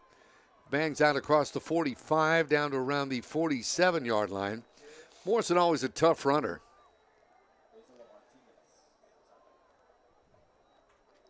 And on that stop that time, Rice Wheeler, among others. And Greyhounds have always had a stable of backs that go in there. Morrison just comes out. They brought in another back right now. We seen Combs tonight carry that ball. I think that's Combs back there with him. That looks like 16. Or is it? Looks like 16. We'll see. I'm sure he's going to get the ball. He's in there. Chances are. Sweeney, and you're correct. The handoff across midfield down to about the 45-yard line. Eating some off that clock, and you're correct. It is 16. It's heading to Silver. Yeah, and they had another. Logan Cole also carried the ball for. Right.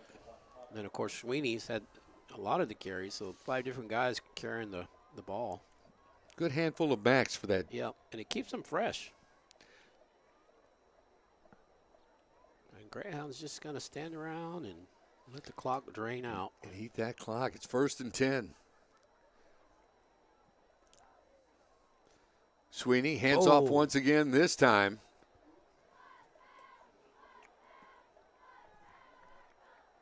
The running back, and that was Silva. This time he gets racked up, loss of a couple of yards, back to about the 49.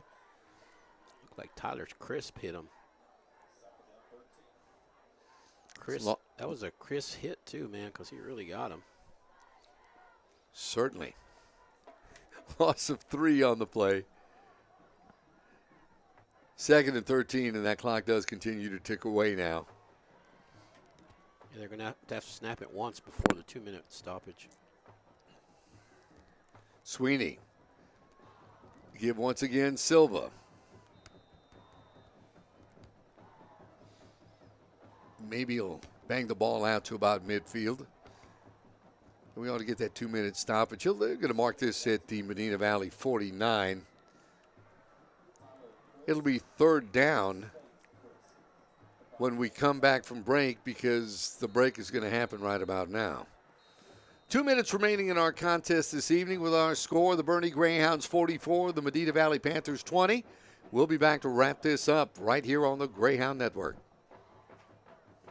Hey, Greyhounds fans! Your attention to the video board as it's time for another Ferris Orthodontic Smile Cam. Not the time to be shy. What a great smile. Let's see it. Strike up the band for that one. Now, that's a winning smile, folks. Great job, Greyhounds. That's another Ferris Orthodontic Smile Cam.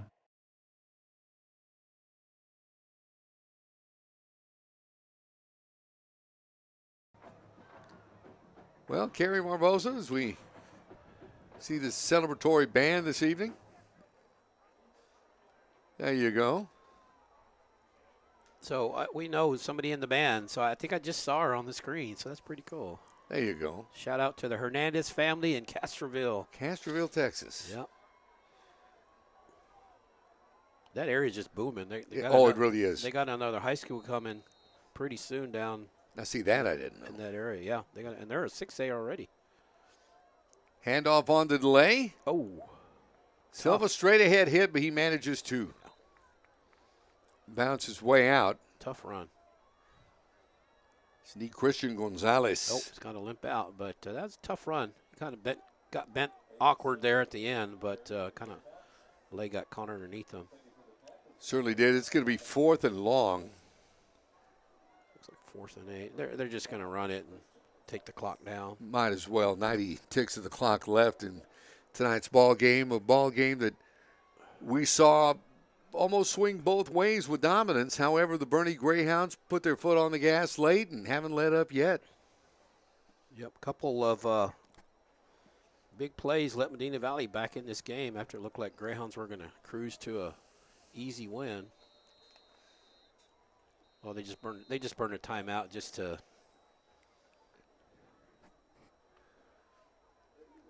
not take the penalty there. I guess just to, I didn't know what the play clock was, but apparently something along those lines got the Greyhounds, Coach Sawyer, take this timeout. That is about the biggest group of cheerleaders I've ever seen. That is about, what, 50 in there, looks like? Wonder if there's any former on this homecoming night. Yeah. I saw a few. Tommy Matthews is sitting in front of us. He was down there before the game. He was class of 77.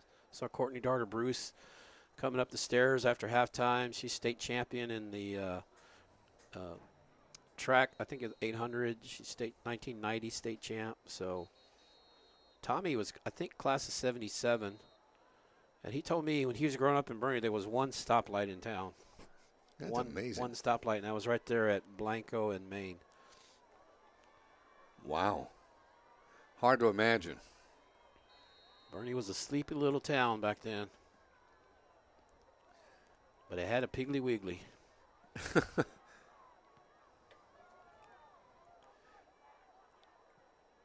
Here's the punt. Nice. Taking a Greyhound bounce. Nice. Down this inside the 5-yard line. Medina Valley's going to have a long way to go to get on the scoreboard and not a whole lot of time to do it as we're under a minute left in tonight's contest. Just like to see that effort. See the player come down, watch him just tap the ball. Like Lawson Dad just taps it back in, and they're going to mark it at the 1. Wow. Well, Medina Valley 99 yards in front of them. We'll see what the call is now with 56 seconds remaining in the ball game tonight. At this point, I think it's going to be let's just pack up the tent and go home, guys. They don't even have the starters. Handoff straight ahead. Out across the 5 to about the 6-yard line. Yeah, Hurtado's in at quarterback, so they're ready to go home. Clayton Barron with the carry for Medina Valley. These Panthers going to regroup next Friday. They're going to head to take on the Burbank Bulldogs. Interesting story with them tonight. A lot of orange in that game. Absolutely. Barron once again the carry. He'll bang out across the 10-yard line. I think they're going to mark it about the 11, move the chains, and give Medina Valley a first down. As for these Boerne Greyhounds, going to take a 2-1 record to East Central for a date against the Hornets next Friday night.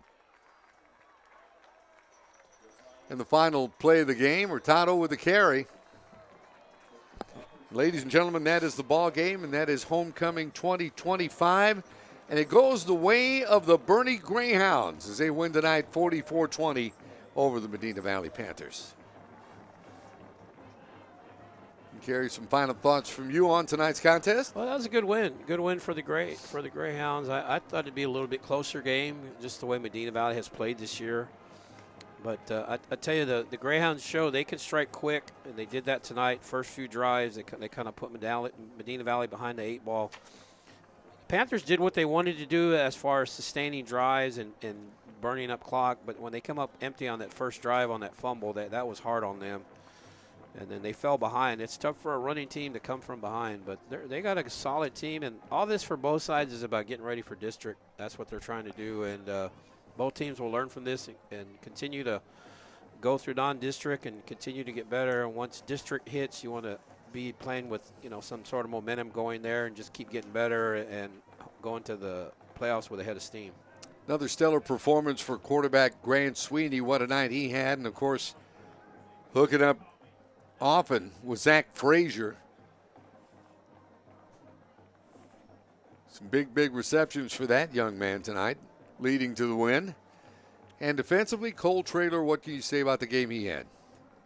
Yeah, Cole Traylor had a great game, and Cash Gatlin. Definitely. We called his name a lot, and yeah, both teams still got some things to work on. There's a couple turnovers that really, hurt both teams, and didn't really play too big of an outcome. It didn't hurt the Greyhounds too much, but that stuff like that you want to clean up, right, once you get into district and, be playing, like I said, with some momentum behind you. Absolutely. Well, don't forget to read Kerry Barbosa in this week's edition of the Boerne Star newspaper. Know he's going to have something good for you. And thank you for joining us this evening here on the Greyhound Network. Once again, our final, Boerne over Medina Valley, 44-20. Until next time, I'm Roland J. Reese. So long, everybody.